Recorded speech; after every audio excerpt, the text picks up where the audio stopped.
Tá começando mais um Sem Nexo Podcast. Podcast sem pauta e sem roteiro. Eu sou o Eduardo Rodrigues e hoje eu tô com... Cara, eu não tinha como não trazer ele de volta. O cara é demais. Ele é comediante, escritor, escritor, Papai Noel, Rei Momo, professor. Cara, é demais. Tô falando com o W Marcão, sabe? Muito obrigado. Obrigado pelo convite. Muito feliz de estar aqui novamente no espaço para a gente bater papo aqui, que é uma das coisas mais gratificantes que tem nos encontros. É um grande papo, um grande aprendizado. Hoje em dia, a gente, com o ritmo de vida que a gente tem, a gente está esquecendo justamente, com tanta tecnologia, tanto celular, tanta coisa, a gente está esquecendo de parar para bater papo. Para conversar, jogar a conversa fora, exatamente. Saber um pouco da história do outro. Isso, né? Pô, falar mal dos outros é demais. Rir dos outros. Não, rir de si mesmo, né? É ótimo, isso é muito bom. Mas, Marcão, a gente se encontrou há mais ou menos 4 anos atrás. Né? Lá naquela uma nossa experiência bem legal, uma conversa muito bacana. Indicou um cara sensacional. Tu lembra quem tu indicou? Rui Alcides. Ele mesmo. Rui Alcides. Grande referência, grande pessoa. Maravilhoso. Eu vi a entrevista dele, eu vi, pô. Cara, mas o Rui é perfeito, né? Porque o Rui, ele parece um monge, né? Ele fala com muita sabedoria. Ele deu aula lá pra nós. Pô, cara. A gente desligou a câmera e a gente ficou mais um tempo lá. Imagina. A gente ficou um bom tempo. O Rui foi o cara que me deu um dos conselhos que me auxiliou na minha vida. E tu sabe, eu vou te contar, antes de contar, vou deixar tu falar qual é. E eu apliquei isso para minha filha mais nova. E aí? Tá funcionando só comigo. A minha esposa não tem... Aconteceu comigo também. A sua esposa não manteve essa. Não. E eu consegui manter. E é incrível como funciona. A gente... É demais, demais. Fala pra galera que tá em casa. Não, é assim, cara. Tudo era muito novo. Eu casei com 26 anos e fiquei 10 aanos casado sem filho. E é tão louco quando o filho aparece... Porque a memória dos 10 anos sem filho desapareceu, assim, praticamente.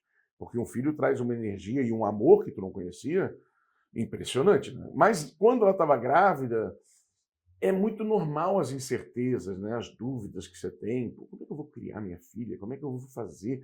A gente vai intuitivamente levar em consideração que a gente vai fazer da melhor maneira possível. Mas há muita dúvida, né? E sentado numa mesa de bar tomando cerveja com o Rui, sabe, o Rui, né, cara? Eu falei, pô, Rui, eu quero um conselho teu, cara. Você é um cara que já é avô, e como você já é avô, pô, você é pai em dobro, né? Então eu queria que você me desse um conselho, porque eu quero educar minha filha, eu quero educar legal, assim. Na hora, ele não titubeou, ele falou assim, Marco, vou te falar uma coisa. Tu vais fazer o seguinte, tu vais pensar 2 vezes antes de dizer um não e antes de dizer um sim, porque tu tem que sustentar o teu não. E tem que sustentar o teu sim. Vou te explicar, é simples. A criança veio, mexeu no enfeite da sala e tu fala, não mexe aí, senão tu vais apanhar na tua mão. Aí ela vem e mexeu, tu tem que bater. A palmadinha na mão, tu tem que bater. Porque tu disse que tu ia bater. Porque se tu disser que ia bater e tu não bater, ela vai entender que tu não tem palavra.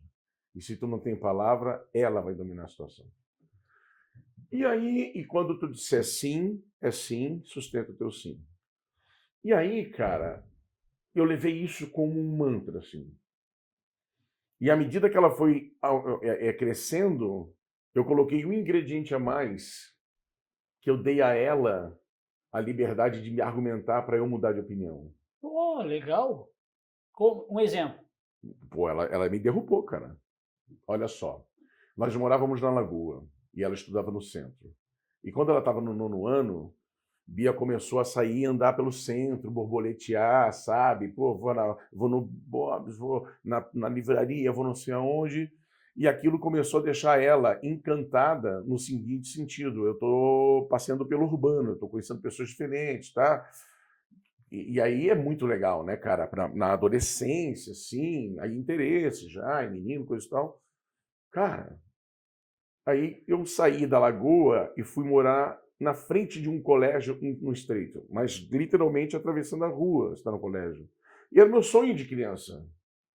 Morar na frente do colégio para acordar no segundo sinal, no primeiro sinal, assim, dar um passo, estar na escola. Eu falei, Bia, o pai e a mãe estão pensando em te tirar lá do centro e te colocar nesse colégio do Estreito, na frente de casa, porque eu acho que vai ser legal para você. Como eu já tinha dado a ela a liberdade do argumento, eu sei quando ela vem com argumento, porque ela só vem com argumento seguro. Ela não vem com argumento furado. Mas ela aprendeu isso, Sim, né? aprendeu porque eu dei a ela a liberdade. Eu digo, você pode fazer com que eu mude de opinião, agora você tem que ter argumento. Se você não tiver, você não me derruba. E ela, na hora, chegou assim, não faça isso, pai, você vai tornar minha vida um inferno. Mas como, Bia? Como é que eu vou tornar a tua vida um inferno? Porque eu vou viver de casa para o colégio, do colégio para casa. Eu não vou ter mais vida social. Cara, na hora eu falei, você ganhou. Você vai continuar no centro. Não, pô. Com um argumento desse, por que eu vou inventar moda? Eu vou pensar na minha economia, na minha praticidade e vou esculhambar com a vida dela? Porque ela quer andar pelo centro, ela quer fazer borboletear lá. E se ela mora na casa aqui de frente para o colégio, acabou. Ela não vai para o centro. O que ela vai fazer no centro? Não faz sentido. Não, nenhum. E aí ela, pá. Mas esse exercício, muito bom, vou levar agora a partir de antes, né? Mas é isso Você mesmo. pediu o argumento dela. Dê a ela liberdade, quando ela tiver discernimento, quando ela tiver capacidade de argumentação, dê a ela essa liberdade. Até aí é o não, não e sim, sim. Depois a gente... Agora que você tem capacidade de argumentar, explica. O dia que você vier pedir alguma coisa e eu disser não, e você acha que você tem condições de argumentar, faça isso. Mas tu também tem o discernimento de entender, opa, esse argumento aqui vai me ganhar. Claro. Aí eu tenho que abrir mão. Não há dúvida. Não há dúvida. Porque se ela tem argumento e é plausível, é porque eu estava errado. E eu não tenho problema em estar errado. Mas diante de um argumento. Não é por birra, não é por manha. Ah, eu quero porque eu quero. Bailou. Ou eu quero porque eu sou pai. Não. Não. O argumento derruba, pode derrubar. Só que tem que ter argumento. E isso faz com que ela não venha pedir coisas que ela sabe que o argumento é fraco. Interessante. Por exemplo, uma vez ela com um 9º ano, a Bia aprontou nas notas e estava muito ligada no celular. Bem nessa época, mais ou menos. Mas toda hora no celular e as notas baixaram. 1 mês sem celular. Firme. Tá, pai. Pegou o celular, foi me entregar. Falei, não, o celular fica contigo. E 1 mês sem celular. Ela começou a chorar, ela falou, não tem como, pai. Isso é um problema teu, não meu. É 1 mês sem celular. E ela se viu no paradoxo falando assim, como é que eu vou ficar 1 mês sem celular se eu não tenho o cerceamento? Porque é muito fácil eu pegar o teu celular, botar numa gaveta e trancar. Você vai ficar 1 mês sem celular. Agora, se o celular ficar na tua mão... Autocontrole. Tem que ter. E ela deixou na gaveta e ela vinha me pedir, pai, eu preciso mexer no celular para ver um lance da escola. Beleza, pode ver. Depois guarda. E rolou. Ela desenvolveu um autocontrole aí, né? E eu não fiquei investigando, não fiquei olhando, não fiquei atrás. Foda-se, esse é o problema dela. Tá na consciência dela se ela mexer. Claro, exatamente. É isso. Claro, porque é muito fácil dizer para você, pô, Eduardo, não quero que você faça isso, então eu vou trancar o teu carro e vou sumir com o teu carro. Tu vai ficar 1 mês sem carro. Aí você, então não tem o que fazer, eu vou ficar sem carro. Não, a chave está aqui, você vai ficar com o carro, só que eu não quero que você ande com o carro. Você não pode andar com o carro. Aí, se você quiser burlar, significa que você perde hombridade, você perde razão, você perde, porque se eu pegar você... Aí, se eu pegar você pulando a cerca, meu irmão, aí o pau vai fechar. Aí tu vai ver o que é. Entendeu? Aí podia ser que eu tirasse o celular para sempre. E ela sabe que eu poderia fazer isso. Mas pelo histórico que tu vinha, claro. E o que o Rui trouxe lá, né? Não é não. Claro. Exatamente. Né? Exatamente. Então, por exemplo, amigos meus comentam que ele vai lá... É que nem você falou. Quando quer alguma coisa, vai lá, fala com a mãe para enrolar, não sei o que, para a mãe ceder. Porque sabe que não adianta vir determinadas coisas. Ela veio com uma agora, tinha 17 anos, ela está com 18 agora, dirigindo, vai fazer 19 em maio. Ela tinha 17 anos, ela falou assim, vai ter uma festa, a gente vai, e alguns amigos estão querendo adulterar o documento. Aí foi perguntar para a Inara, não. A Inara comentou comigo, assim, não, porque se der zebra, eu tenho que ir lá resolver o B.O. Porque ela é de maior? Porque é de menor. Ela estava de menor? Ela estava de 17 anos. Aí ela queria adulterar para entrar na festa. Não. Não, minha filha, não tem o menor sentido. Não. Lamento. Você não vai. Ah, tá. Aí não tem argumento. É porque o oba-oba todo mundo estava fazendo, então eu vou fazer. Não, não vai fazer. Não vai fazer, porque se der BO, sou eu que tenho que ir lá resolver. Não é você. Certo. Tanto é que quando ela fez 18 anos, eu fui acordá-la no dia. Falei no ouvido dela para ela acordar. Agora você vai presa. Cara, já imaginei isso. Agora você vai presa. Ah, parabéns, filho. parabéns. Feliz. Feliz aniversário. A partir de Aniversário. agora, tu responde oficialmente a justiça sozinho. É isso, cara. E eu, graças a Deus, propiciei a ela um ambiente de segurança para conversar certos temas. Eu comprava preservativo para ela quando ela não tinha iniciado a vida sexual dela. E eu comprava, ó, toma aí. Pai, não, não. Bia, quando der o tesão, vai rolar. E quando rolar, eles não têm. Não tem. Não tem. E aí você tem que ter. Porque quando der vontade, vai acontecer. E ninguém vai segurar você. Aí comprei. E ela tem essa conversa contigo sobre a sexualidade mais contigo ou mais com a mãe? Não, tem com a mãe também. Mas quando ela teve a primeira relação, ela chegou em casa, minha esposa olhou e falou, transou. E ela foi pro quarto, quando ela voltou, mãe, eu perdi minha virgindade. Ela, pô, legal, tá. Aí elas conversaram, coisas entre elas. Ela falou, mãe, conta pro pai. Aí a minha esposa, não foi eu que dei. Não. Essa gozada não foi Não. Você vai falar com teu pai. Porra, Aí de manhã eu acordei, fui na cozinha, tomei um café, ela veio de lado, tá, não sei o quê. E o pai já sente que tem uma conversa Não, na boa. Não? Não. Não sentiu que ela queria contar alguma coisa? Não, ela falou assim, ô pai, queria falar um negócio contigo. Fala, filho. Eu pedi minha virgindade. Ô, Bia, isso aí é legal, cara. Isso é saúde. Isso aí é bacana. Me dá um abraço aqui. Parabéns, legal. Foi bacana, o cara foi bacana contigo, era o namorado dela. Foi bacana. Legal, cara. A minha pergunta foi, você quis? Tipo assim, quis. claro. Tudo Então, certo. aí eu falei pra ela, cara, tu tens um quarto com uma cama de casal e suíte. Então, presta atenção.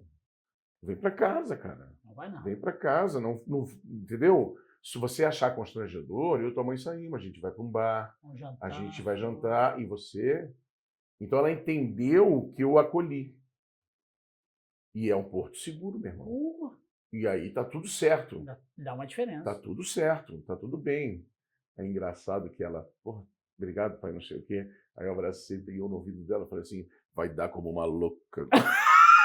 Ela assim, ô pai, para com isso. Eu quero tirar um sarro, né, cara? Claro, eu vou perder a porteira abriu, Bia. A porteira abriu, tá tudo certo. Às vezes a minha olha assim, ó, foi, né? Claro, mas tá tudo certo, cara, é bacana. É isso. Mas aí é que tá essa caretice de, minha filha, eu tenho ciúme. Meu filho, primeiro que você bota filho pro mundo, senão o filho não é teu. Segundo, você tem que estar ao lado do seu filho, da sua filha, pro que der e vier. Porque o mundo é cruel, o mundo é injusto. Tu não dá a vida por eles? Então, cara... Então tu tem que estar do lado deles. Tem que estar protegendo, amparando. Entendeu? Tu não vai criar uma cúpula, tu não vai criar um bibelô. E nem pode. Nem pode. Por exemplo, agora ela está fazendo engenharia de controle de automação. Está na 3ª fase. Já está mencionando numa 7ª fase ir para talvez França ou Alemanha. Vai voar, cara. Vai lá fazer um estágio, depois volta, não sei o quê. Vai, cara. É pro mundo, acabou. Não tem mais. Não tem que segurar ninguém. Não, tá doido. Pelo amor de Deus. Isso, é a vida. É sabedoria, né? Então o Rui foi um grande... Professor. Porra, pessoa maravilhosa, né? E aí quando tu contou lá naquele nosso primeiro encontro, eu disse, cara, eu vou levar isso aí pra minha mais nova. Minha mais nova, ela é fisicamente mais parecida comigo, mas o gênio da mãe. Olha. A mãe me domina, né? Mas eu ainda estou conseguindo manter, né? 7 anos, então eu ainda consigo manter o sim ou não. Então... mas entra nessa pilha do argumento. Ela já está começando a ter capacidade de argumento. Não, mas ela argumenta com a mãe dela. A mãe dela, não era nem para mim estar te dando isso aqui, então por que está me dando? Pô, tá claro. Já tem argumento. Não tem. Então começa a exercitar isso. Porque é legal, porque faz de você não aquele impávido dono da verdade. Superior. Não, faz de você um cara falível, entendeu? Então, beleza. Mas agora tem que ter argumento, né? Se não tiver, bailou. Não vai, não Senta vai aqui, rolar. vamos negociar. Claro. Vamos ver o que dá para ser feito. É bom porque você vai instigar nela a capacidade de argumentação que para a vida é bom. A sua deve ter Para a isso, né? vida, tem altas capacidades de se colocar, de dar o seu ponto de vista. Tem, total. Porque eu botei isso na pilha, né, cara?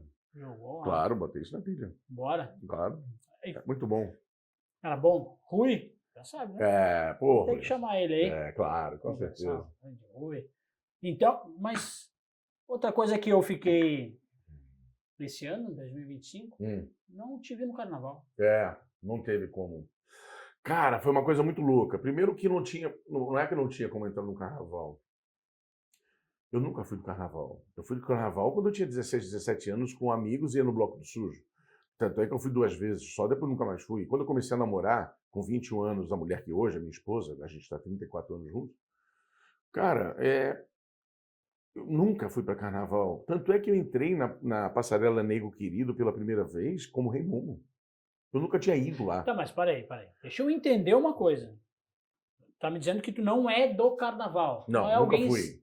simpático com o carnaval. Não, eu gosto da festa. Só que o que aconteceu no caso da ausência do Hernani, quando ele faleceu, existiu. Eles comentaram isso. Eles estavam em apuros no seguinte sentido. O cara comandava tudo. Ele tinha um piloto automático. Tudo funcionava com o Hernani Huck. E ele é um cara apaixonado pelo carnaval. E a gente não tinha problema com o Rei Momo.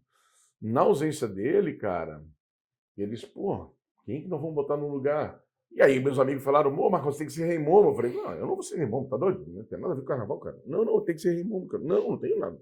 Não tem nada com Rei Momo. Aí eu fui ver uma entrevista do Hernani, e o Hernani falava, cara, para ser Rei Momo, tem que ser um cara alegre, positivo, respeitar as pessoas, gostar da família, gostar da cidade, gostar de festa. Ele falou, tem que ser gordo. Aí pegou no ponto fraco. Deu check em todo. Aí eu falei, cara, eu vou me colocar à disposição. Sendo professor e ator, nós passamos por um crivo, um concurso, e eu ganhei o concurso. Me tornei Rei Momo. E a pergunta mais persistente era, então é vitalício, Marcão? É para sempre? Não, cara. Em 2020 eu tenho que ser Rei Momo agora. Tenho que fazer agora. Porque se eu não fizer bem feito, pronto, tá tudo certo. Mas então todo ano tem? Não, aí é que tá.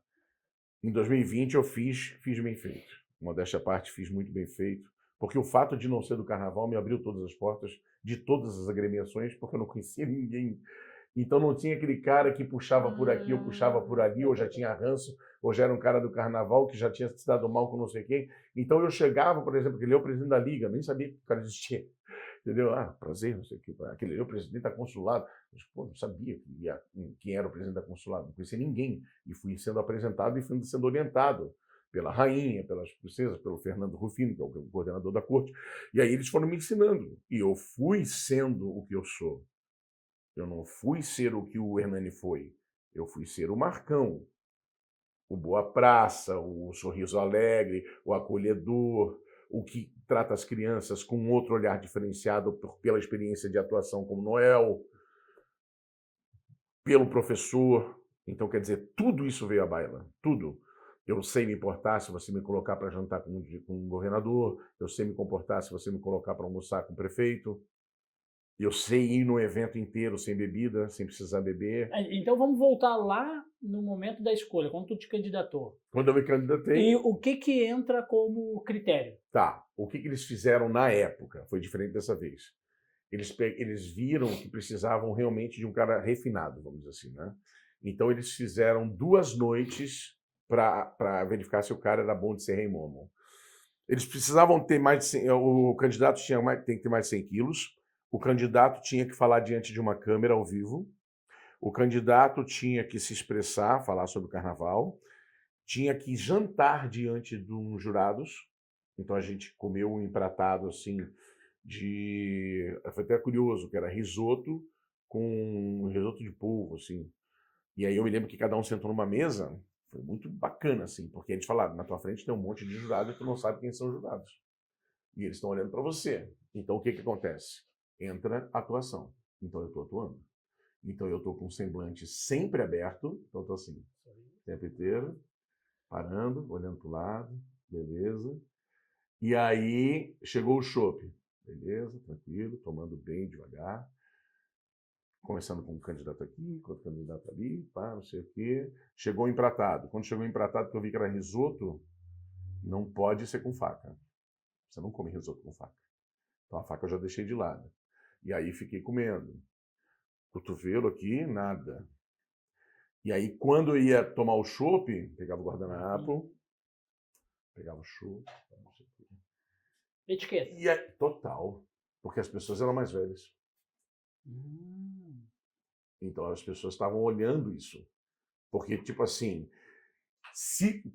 claro que você vai me ver comendo como um javali se eu estiver, de repente, na tua casa, no churrasco, totalmente largado. Mas eles querem saber como é que eu vou me comportar se eu for para um restaurante com o governador, Claro. com o prefeito. Claro.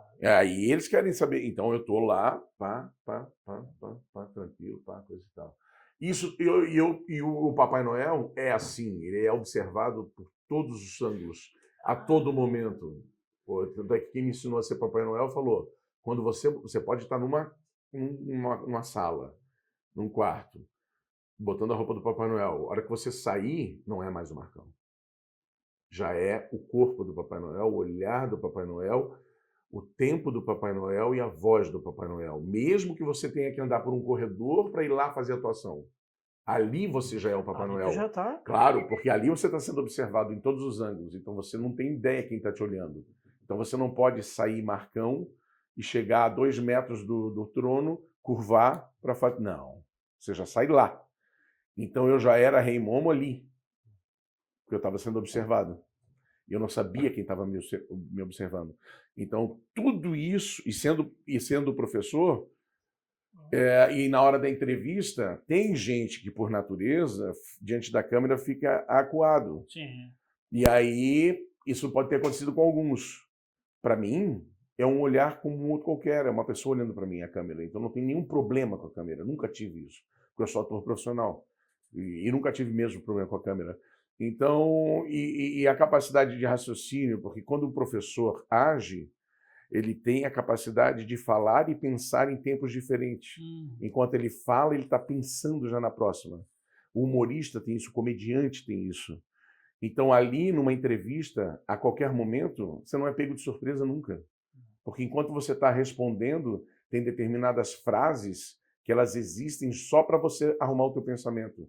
Então, que você fala assim, você poderia falar assim, não, esse carnaval vai ser maravilhoso. Aí você fala assim, não, esse carnaval vai ser maravilhoso, o Floripa realmente precisa sempre se identificar como um povo que gosta do carnaval. Tudo que eu estou falando, não estou pensando nisso. Eu estou pensando no que eu vou falar depois. É tudo uma técnica, entendeu? E aí, quando chegou no dia seguinte, ou 2 dias depois, vão para a catedral 10 mil pessoas. Então a gente ia lá falar diante do público como é que a gente ia saudar o carnaval diante do público. Cada um fez a sua parte e eu fiz a minha. Então eu falei assim, o carnaval de Florianópolis, eu vim aqui chamar para o carnaval todos, os que gostam e não gostam de carnaval, porque carnaval é para todo mundo. Para o cara que está em casa, para o cara que está longe, para o cara que está chegando na cidade, para a criança, para o idoso. Todo mundo tem que curtir o carnaval, porque essa é uma festa maravilhosa, para não ser que viva o carnaval, quem vai comigo? Ai, todo mundo, beleza. E aí, só que os outros candidatos tinham torcida muito fervorosa, mas muita gente torcendo para os caras. E os meus estavam espalhados. Estava muito... Tudo pulverizado. E aí eu não tinha coesão de grupo, de torcida. E eu era um peixe fora d'água. Eu era loiro, olho azul, branco... E não tinha vínculo nenhum. Nenhum, zero. Quando eles falam, quem ganhou foi o número 08W Marcão. Aí eu fui lá na frente, o pessoal...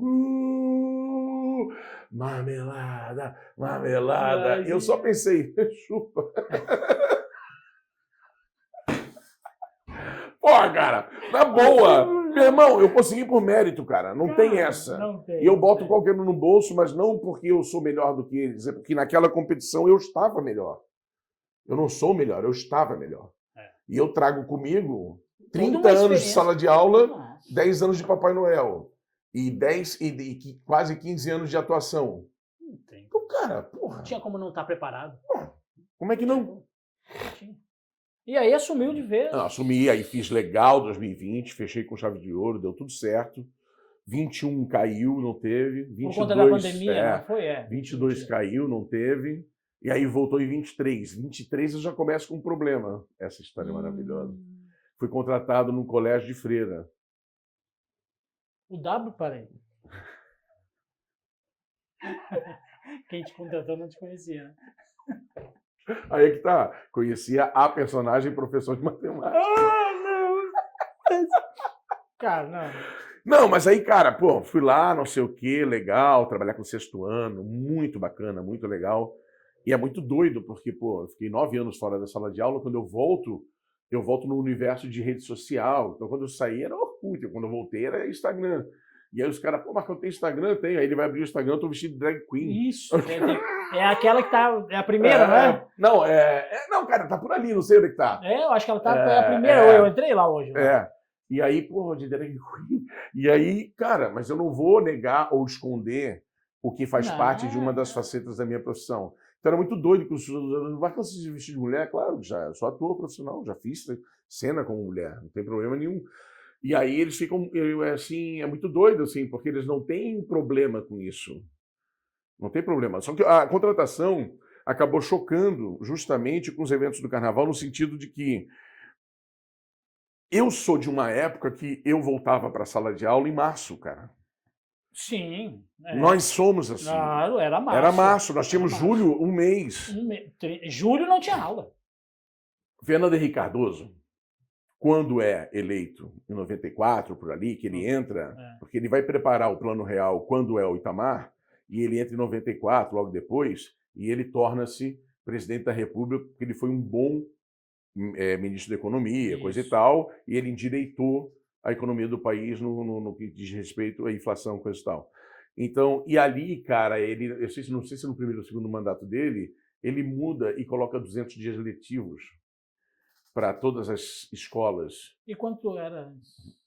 Não, não é que, não sei se era 160, 180, mas era muito frouxo. E aí tu perguntas assim, tá, de Fernando Henrique para cá, com essa alteração, houve uma mudança significativa da educação no país? Não, não houve. Então não tem sentido você botar os garotos para começar a estudar em fevereiro e ter 15 dias só em julho. Não tem sentido nenhum. Tá tudo errado nesse sentido. Não tem. E aí chocou o carnaval com o professor.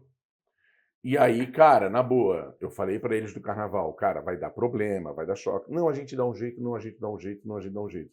Até que chegou um momento que eu precisava receber a chave do prefeito e não pude estar presente. E aí, na verdade, era entregar a chave de volta, eu não pude estar presente. E aí outra pessoa teve que entregar, e aí o pessoal, cadê o... Ele está na escola. O professor do carnaval, com razão, falou, o que é mais importante que o carnaval? O Raimundo tem que estar aqui. Por que tem que estar na escola? Só que a minha conversa prévia, falando que ia dar ruim, foi entendida com a prefeitura, com o pessoal da secretaria. Foi entendida. Não, realmente, então faz o que tu puder fazer que está tudo bem. Só que ele não passa essas informações para a imprensa. E a imprensa fica perdido. Cadê o Raimundo? Não, ele está resolvendo o lance lá, ele é professor, não sei o quê. E aí, daqui a pouco, no ano seguinte, aconteceu de novo, cara. E aí eu falei, cara, aí é que tá. Eles não dão a cobertura avisando que havia um acordo prévio, eu sou jogado aos leões. E aí, meu irmão, não vai sobrar mais. Não vai sobrar mais. Aí, quando chegou 2024, em maio, eu comecei já conversando com o presidente da Liga, entrei em contato com ele, falei, pô, João, na boa, cara, vou passar o carro, não tem como. Porque eu estou trabalhando. Não é justo com o pessoal do carnaval. Não é justo. Não adianta ter um Raimundo que tapa buraco. Não é. O cara tem que ser pleno, o cara tem que estar à disposição, tem que fazer a todo momento. E aí ele concordou, como eu avisei em maio, e aí foi muito engraçado que eles falaram assim, não, vamos segurar essa informação, quando chegar perto do carnaval a gente fala. Eu falei assim, não, vou botar hoje na minha rede social. Aí liguei para uma jornalista, falei, aconteceu isso, aquilo, está aqui o texto, eu já mandei uma carta, entreguei para o presidente da Liga, entreguei a carta para o coordenador da prefeitura e protocolei na prefeitura que eu estou deixando o cargo. Então, estou à tua disposição para dar entrevista. Sobe o morro, vamos ter entrevista. Pá. Pronto, não tinha mais volta. Não, porque se eu escondo, modéstia à parte, como estava funcionando, eles... Só mais esse ano, cara, vai Sabe aquela coisa? Que poderia acontecer, né? Claro que poderia acontecer, só que seria de novo furo, porque eu não estaria presente em alguns eventos. O que não é legal. Eu não concordo. Mas tu deixou tua assinatura lá, né? Cara, fiz o meu melhor, saí bem, saí pela porta da frente, não descarto nenhuma possibilidade de no futuro fazer de novo, não descarto, hoje não tenho interesse, porque eu tenho outro foco, eu sou professor, etc. E foi de uma grandiosidade, um aprendizado, cara, enorme. Claro. Eu aprendi muito, muito. Eu aprendi que o carnaval não é oba-oba, que o carnaval não é bagunça, que o carnaval tem uma parte social, que, pô, eu vestido de rei, uma vez eu falei com segurança, um cara que era amigo meu que era segurança, e aí eu tava lá, todo mundo cumprimentando, eu falei assim, você sabe que eles estão cumprimentando a coroa e a roupa, né? E não a minha. Porque se eu tiro isso daqui, ninguém fala comigo. Então não tem essa vaidade de, porra, eu sou o Marcão, os caras estão me cumprimentando. Não, você está fazendo uma personagem. E, porque quando eu passava diante da velha guarda, os caras tinham de carnaval mais do que eu tenho de vida. Poxa, e aí os caras se curvavam para mim. Então não é o Marcão. É uma representação. É uma representação. Eu estava fazendo o papel. Então eu entendi desde o início que eu era uma personagem. Eu estava ali fazendo a minha personagem da melhor maneira possível. Claro, colocando todos os meus ingredientes e minhas armas à disposição para fazer o meu melhor bem feito. Mas não sai dali com a cabeça, eu sou o queridão da multidão. Não é isso. Você é um cara que segura uma coroa, segura um cetro, segura uma roupa, e você não é rei, você está rei. Naquele período. Naquele período. Porque acabou. É isso, cara. Tá tudo certo. E eu saí super feliz. Marcos Brasil, ele assumiu agora, um cara bem legal, tem uns 43, 44 anos, assumiu agora como rei Momo e está mandando bala. Tá aí, fez, e vai, e viram outros e está tudo certo. É momento, né? E assim, ó. Momento, ajudei. Cara, ajudei, fiz a minha parte. Tá tudo tranquilo, cara, tranquilo. Pô, aprendi demais, eu só tenho a agradecer, porque eu, literalmente, me tornei muito mais respeitoso com o evento em si. Qual foi, então, o maior aprendizado nesse momento? De Rei Momo. Qual o maior? Rei Momo? Tudo aquilo ali é uma máquina muito grande que funciona com o amor de muitas pessoas que se dedicam a vida ao carnaval. Não é brincadeira, não é oba-oba. Aquelas pessoas, eles têm na alma deles aquilo dali como sendo a coisa mais importante. Tanto é que em 2022, no meu ponto de vista, nós falhamos muito enquanto Estado, porque nós liberávamos shows de cantores de sertanejo e liberávamos o futebol e não liberamos o carnaval. E eu falei, cara, tá errado. Tá errado. Não é para ser assim. Então tranca todo mundo. Era uma incerteza, nós estávamos numa incerteza. Beleza. Mas a força do sertanejo, a força do pagode, a força do futebol fez todo mundo ir para um máscarazinha, não sei o quê, para ir para a arena, para ir para o show. E o carnaval não pôde. Isso não foi certo. Isso não foi certo. Ali foi um erro. E eu consegui uma coisa muito legal, cara. Eu consegui reverter uma coisa que era inadmissível. O cachê do rei, em 2020, era 4 mil. Você ganhava 4 mil para ficar à disposição do carnaval durante aquele mês e meio, por ali. É 4 mil o período todo ou o mês? Aquele mês e pouco. Quanto tempo que dá de que tu fica? Desde que você começa a fazer as apresentações, 1 mês e meio. Mas é um mês e meio intenso. Em 2020 nós fizemos 70 eventos. 2020. Isso que eu queria conversar. Nós fizemos hospital infantil. Só para deixar bem claro que ser Rei Momo não é festa, não, é trabalho. É trabalho social. Por exemplo, a gente ia em asilo, a gente ia em hospital infantil, crianças, tinha escola. Tudo. Então a gente ia em muitos lugares. E aí, o que aconteceu? Tava lá no edital, aberto para todo mundo ler. Rei Momo, 4 mil. Rainha, 2.500. Primeira princesa, 2 mil. Segunda princesa, 1.500. Eu falei, tá errado. Por que tinha diferença? Tá errado. Não mexe nisso, é tradição. Tá errado. Vocês não estão fazendo certo. Nós temos um discurso que homem e mulher têm que ganhar a mesma coisa. E nós, na prática, fizemos diferente. Não está certo. Não, mas aí não mexe nisso, não vão conseguir. Eu falei assim, cara, se vão conseguir ou não vão conseguir, eu não sei, mas está errado. Vocês não estão fazendo certo. Aí, isso foi em 2020. Aí caiu 2021, caiu 2022. Quando veio 2023, vieram com um papo assim, Marcão, é o mesmo pessoal de 2020 que está largando. Então, dessa última vez, vai ter que ser o mesmo cachê. Tá, beleza. Aí, quando virou para 2024, o rei e a rainha ganharam 5 mil, o mesmo valor. Opa. E eu achava que devia ser todos o mesmo valor, porque as princesas têm um status menor do que a rainha, por óbvio, mas elas têm tanto trabalho quanto. Elas estão em todos os eventos iguais. Todos. E aí o que acontece? Consegui fazer o rei e a rainha 5 mil para cada, e aí as princesas ganharam, acho que não sei se 4 e 3 ou 3 e 2, mas eu consegui mexer nisso. Aí, quando eu saí e entrou agora o Marcos Brasil, eu fui ver o edital, 5 mil para cada. Falei, pô, legal. Legal. Bacana. Legal. Consegui mexer numa coisa que é bobagem, tá? É bobagem. Ah, não faz nisso, não mexe, porque assim sempre foi, não vamos mexer. Não, vai mexer, você tem que mexer, pô. Tem que mexer. Por que ela vai ganhar menos, cara? Não tem sentido ela ganhar menos. Ela trabalha eu já achava que todos tinham que ganhar a mesma coisa. Entendeu? Por honra. Porque fazem com muito coração, fazem aquilo ali para eles é muito importante. Nunca me esqueço de 2020, quando eu estava entrando de Rei Momo no ensaio da colonia. Aquilo era muito impactante, cara. Quando eu estou passando assim de Rei Momo, eu sou um cara alto, grande, com uma coroa, fico maior ainda. E eu vi as crianças olhando para mim e para a rainha assim. Aí eu falei assim para a rainha, cara, as crianças estão olhando para você pensando que um dia elas podem ser, né? Aí ela assim, eu era essa criança, Marcão. Então ela, com essa fala, diz para mim, eu sou do samba, e isso para mim é uma vitória, e eu almejava ser rainha, e hoje eu sou rainha, junto contigo, tu é o rei. Então aquilo mexe com eles de uma tal forma, de uma paixão, de uma coisa de coração, que é um atrevimento você entrar naquele meio ali, entendeu? E eu tentei fazer da melhor maneira possível.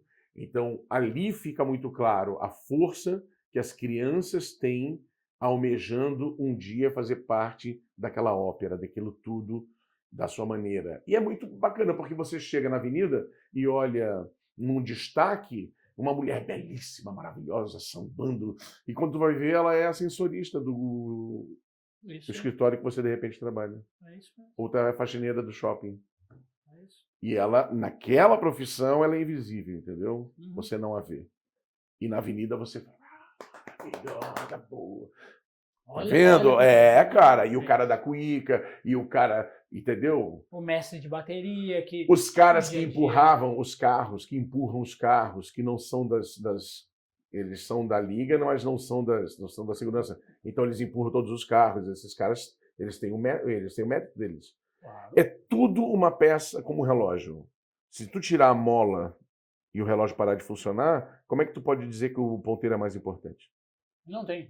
É tudo uma coisa só. Todo mundo tem uma importância. E você é apenas mais um daquele todo. Então, não é o Marcão que é ovacionado. Não, cara. É o Rei Momo. Então eu estava Rei Momo.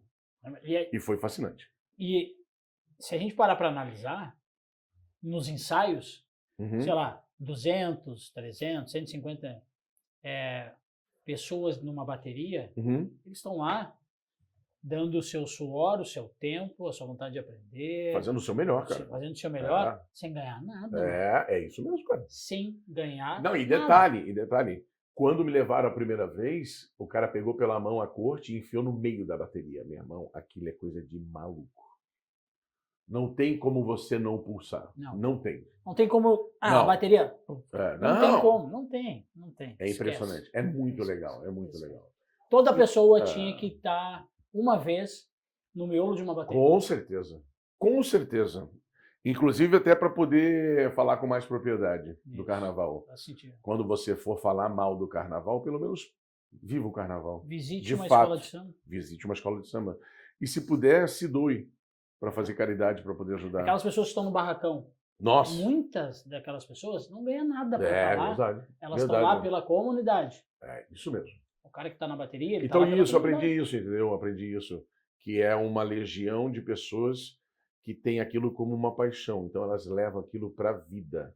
E aquilo é extremamente importante para eles. É muito importante. É muito. E não é uma vez por ano, Não. porque eles trabalham o ano todo. Então, aí imagina eu sendo o rei dessa festa e tendo que faltar. Não faz sentido. Não faz sentido. Não faz sentido. Essa que foi a jogada, entendeu? Então eu fiquei de fora mesmo e com uma honra muito grande, cara, de poder ter participado. E hoje eu levo isso comigo. Eu entrei para o estado do carnaval da cidade.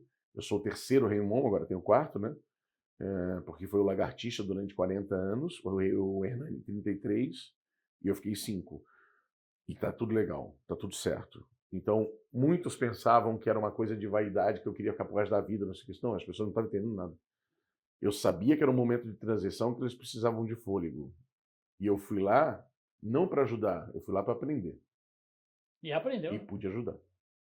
Ba- Essa foi a jogada. E o que fez o Marcão voltar para a sala de aula? Quanto tempo tu ficou em sala de aula antes? Eu começo em 92 a dar aula. E Especificamente fico, de matéria? Desenho geométrico. Começo com desenho geométrico. Mas para aí. Eu tinha feito arquitetura, né? Para aí. Como que eu vou dizer que o Rei Momo é professor de desenho geométrico? Desenho geométrico. Eu trabalhava numa profissão, quando eu tinha 18 anos, que hoje não existe mais, que era o desenhista nanquim de escritório de arquitetura. Desculpa, eu não sei o que é isso.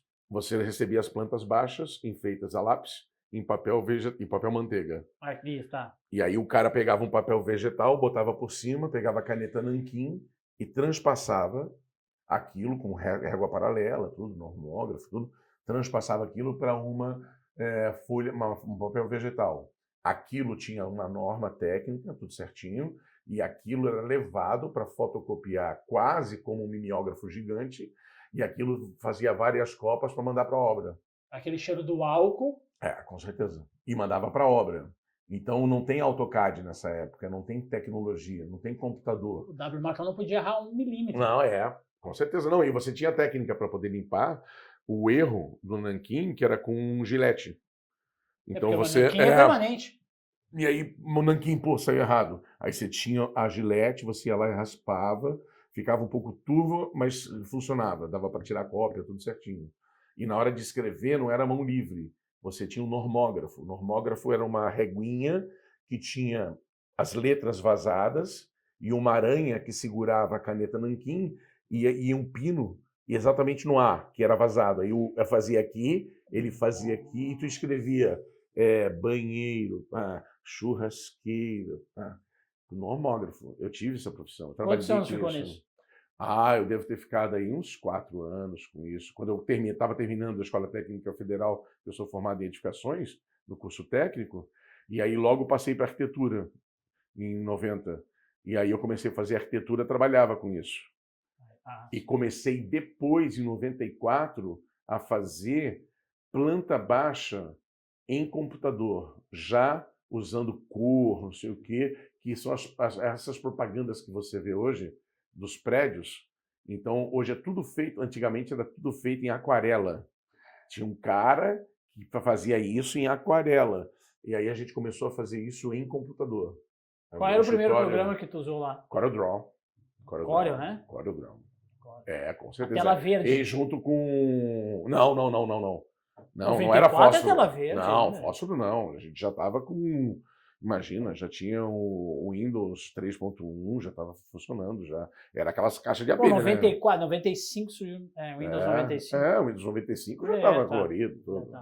Já jogava Print of Press. Já. Messenger. Claro.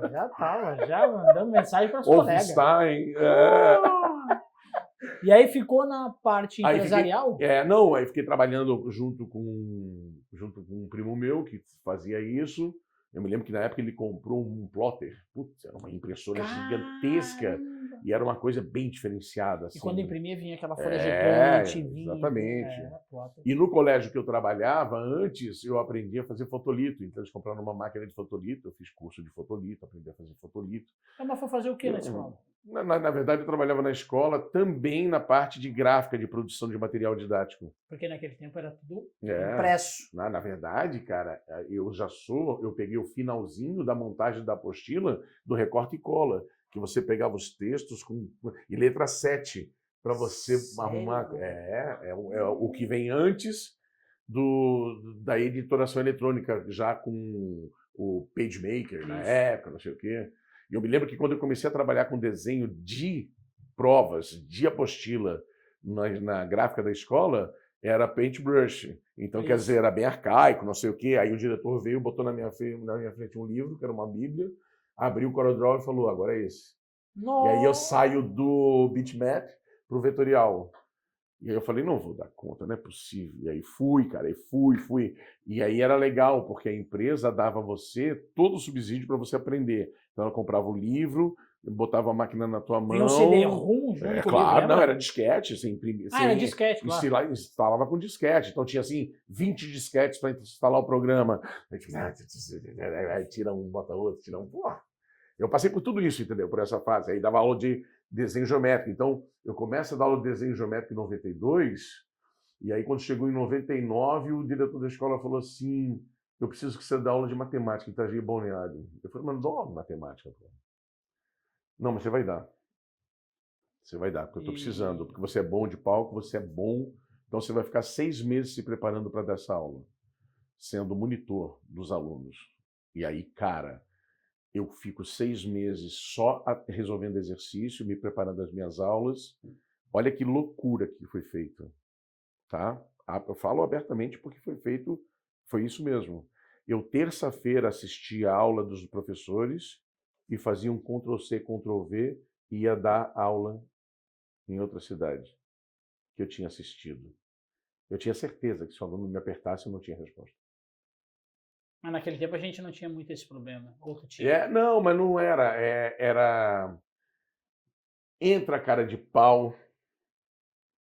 Tem um monte de ingrediente que faz parte, que faz você sair pela tangente. Começou a criar o ator nesse momento? Claro. Não, o ator sempre teve. Quando você é um bom contador de piada, é porque você é um bom ator. Sabe aquele cara da tua família que você... esse aqui, conta aquela piada pra ele, isso aqui. Esse cara já é um ator. Mesmo não atuando, mesmo não estudando, um bom contador de piada é um ator. Agora, se ele vai estudar para atuação, que foi o que aconteceu comigo, então eu vou ser do professor, aí comecei a dar aula de matemática, aí passei para o curso de matemática, e aí fui dando aula de matemática, não sei o quê. Pá. Aí eu comecei em Itajaí Balneário, no mesmo ano me chamaram para Joinville, no ano seguinte era Itajaí Balneário, Joinville e Jaraguá, e aí foi super funcionando, no ano seguinte era Itajaí, Balneário, Joinville, Jaraguá e Criciúma. Meu Deus, mas aí sair do norte para o sul? Eu rodava 1.500 quilômetros, 1.600 quilômetros por semana. Tinha um Santanão a gás, assim, era uma loucura. E aí eu resolvi parar de viajar e ficar só em Floripa. E aí fiquei só em Floripa e de repente eu estou escutando a rádio, sai uma propaganda. Curso de teatro no SIC com a professora Melissa Ferreira, só para quem não quer ser ator. Eu falei, que isso, cara? É para quem quer trabalhar como professor, como advogado, que quer lidar com o público, fazer um curso de teatro. Eu falei, cara, eu vou fazer isso aí. Entrei em contato, liguei e me inscrevi. Comecei a fazer o curso, uns 6 meses, 1 ano. Quando eu estava virando para 1 ano e meio, ela começava a repetir os exercícios, porque entravam alunos novos. Claro. Aí eu falei, pô, Melissa, na boa, eu vou pular fora porque eu não tenho tempo. Eu não vou ficar fazendo isso. Aí eu entrei num outro curso, que era JP Talentos, e aí me profissionalizei. E aí, o que eu fiz? Eu tinha referência de quem? Chico Anísio, de Vasconcelos, de Juca Chaves, de ficar diante do público falando, eu já era professor. E aí fiz o curso de teatro. Aí o que eu fiz? Chamei um diretor, fiquei 6 meses indo para bar, beber e contar história para o cara. E o cara anotando, ele era um diretor de teatro. Nós montamos o meu primeiro solo. 6 meses, ia para os bares, bebia, e eu contando história, ele anotando. Quando chegou 6 meses, ele falou assim, temos a tua peça. Já temos ela pronta. Tu vai fazer isso, tu vai falar isso, tu vai mudar de assunto para isso, tu vai ter 5 assuntos. E aí o que eu fiz? Eu montei um cubo, e esse cubo, cada face do cubo que eu tirava, era o assunto que eu ia falar. Então tinha vida de gordo, tinha vida de profissão, tinha vida a 2, tinha pai e tinha zoeira, que era para falar de qualquer coisa. Aí era liberado. Liberada. Chamava-se uma peça chamada O Gordo Nu e Cru. Mas o primeiro solo. Já tinha nesse tempo aí toda essa essa estrutura que o pessoal tem hoje aí de punk? Não. Ou era outro nome? Não. É aí que tá. Eu fazia em cena um show de humor, eu não fazia stand-up comedy, porque o stand-up comedy, por essência, ele tem que ser 100% autoral. Então eu não essa é a vendia diferença. stand-up, eu vendia show de humor. Porque não tinha também naquele tempo. Não, aí o que acontece? Não, tava começando. Tava começando. Não, mas tinha nos Estados Unidos, no Brasil não tinha Não, nada. tinha, o Diogo Portugal já fazia, já tinha iniciado? Tinha. Isso que ano Isso é foi? 2010, quando eu começo. Já tinha.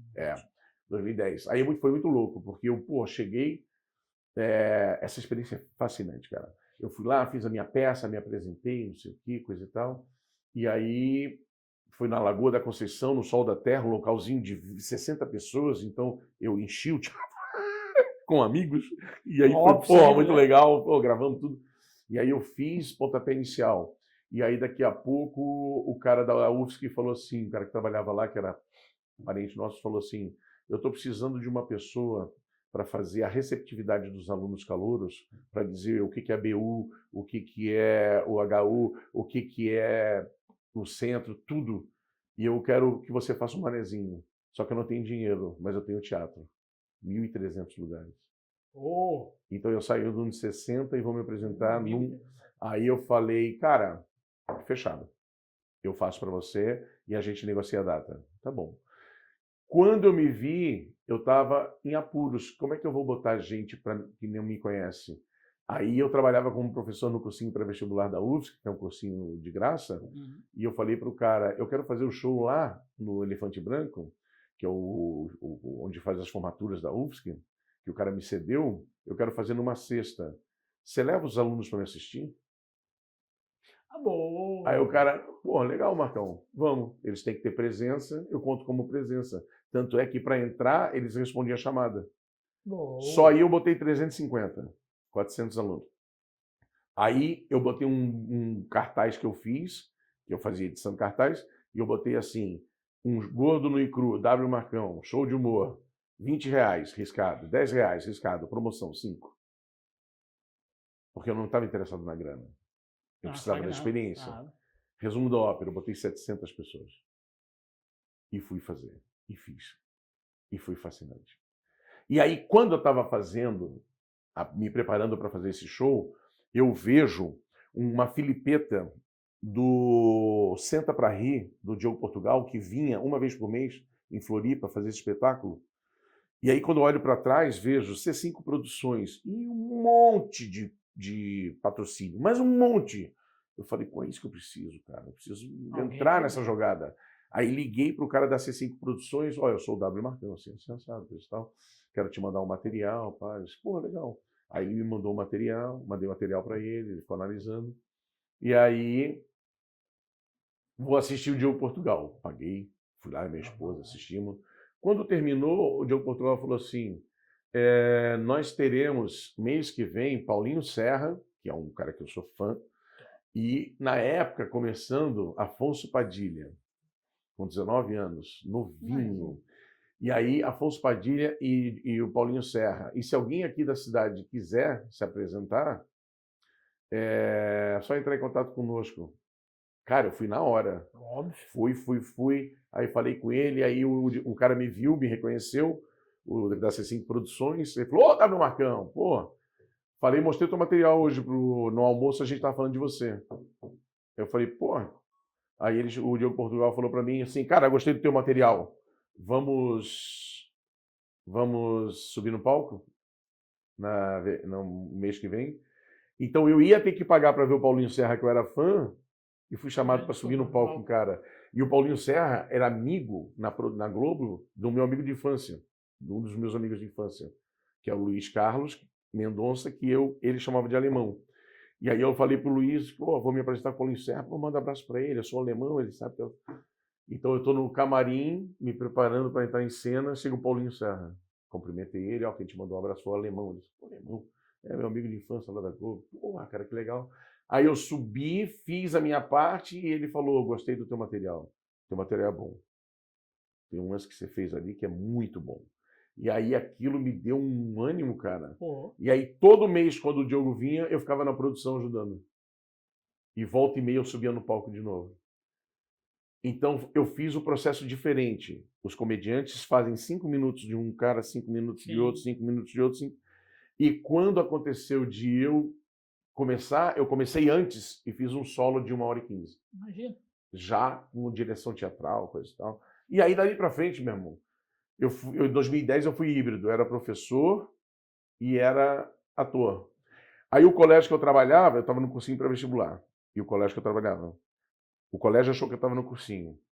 O cursinho, no final do ano, me chama e me demite. Porque falou, cara, tu tá precisando sair para fazer teus teatros, tuas coisas, tá atrapalhando o cursinho. Tu é muito bom como professor, cara, mas a gente acha que tu vai vingar. Então vai, tenta. Se der certo, se não der certo, a vaga é tua. Pô. Beleza. No dia seguinte, o colégio me chama, achando que eu estava no cursinho, e me demite. Aí eu falei, eu terminei de assinar o contrato, me desligando, falei, agora eu estou na estatística. Não sei do que é. Porque eu sou desempregado agora. Por quê? Não está no outro colégio? Não, me demitiram ontem. Cara, aí eu falei assim, não, beleza. Aí no dia seguinte, o professor amigo meu falou, Marcão, me chamaram para o cursinho tal, vou indicar você porque eu não vou poder pegar. Eu falei, não chama, não indica. Eu vou trabalhar como ator. E aí fiquei 9 anos trabalhando como ator. O universo te ajudou, né? Total. Não. Quando eu largo a sala de aula com 18 anos de experiência, com total reconhecimento da cidade, com nome já, e vou virar um ator, que é um cara que trabalha na corda bamba sempre, Certo. com aval da minha esposa, dos meus pais, meus amigos diziam, você tá maluco, cara, você vai abrir mão de um espaço que você conquistou para ir viver um mundo completamente inseguro. Eu falei, cara, eu preciso viver isso. Eu preciso viver isso. E aí, você já ouviu falar na expressão ano sabático? Sim. Eu tirei 9. Ah, mas... 9, sendo ator, cara, era muito doido, porque eu saía e ia fazer filme. Ia fazer filme em Porto Alegre. Saía, ia para o Rio de Janeiro, ficava lá, fazendo as coisas. Se o cara me chamasse, o Rabin me chamou, eu estava em São Paulo, o Rabin me chamou para participar do seriado dele. Eu fui lá e participei do seriado com o Rabin. Então eu estava solto. Solto, completamente solto. Não tinha amarra nenhuma. Não, eu ia dormir 3, 4 horas da manhã e acordava às 11. E fazia um dinheiro aqui, outro ali. Só que não é grana, é apertado, cara. Não é fácil. Não é fácil. Não é fácil estar no palco. Mas aí fui parar na Globo. Te falei a história da Globo, né, cara? Não. Aí fui parar na Globo. Poxa, deu um up. Aí fiz com os melhores comediantes do Brasil. O Diogo Portugal abriu todas as portas para mim. Em São Paulo e no Rio de Janeiro, com os melhores. Com o primeiro grupo de stand-up do Brasil, que era o Comédia em Pé. Fábio Porchat. Eu disse, cara, eu fui lá e me apresentei com os caras.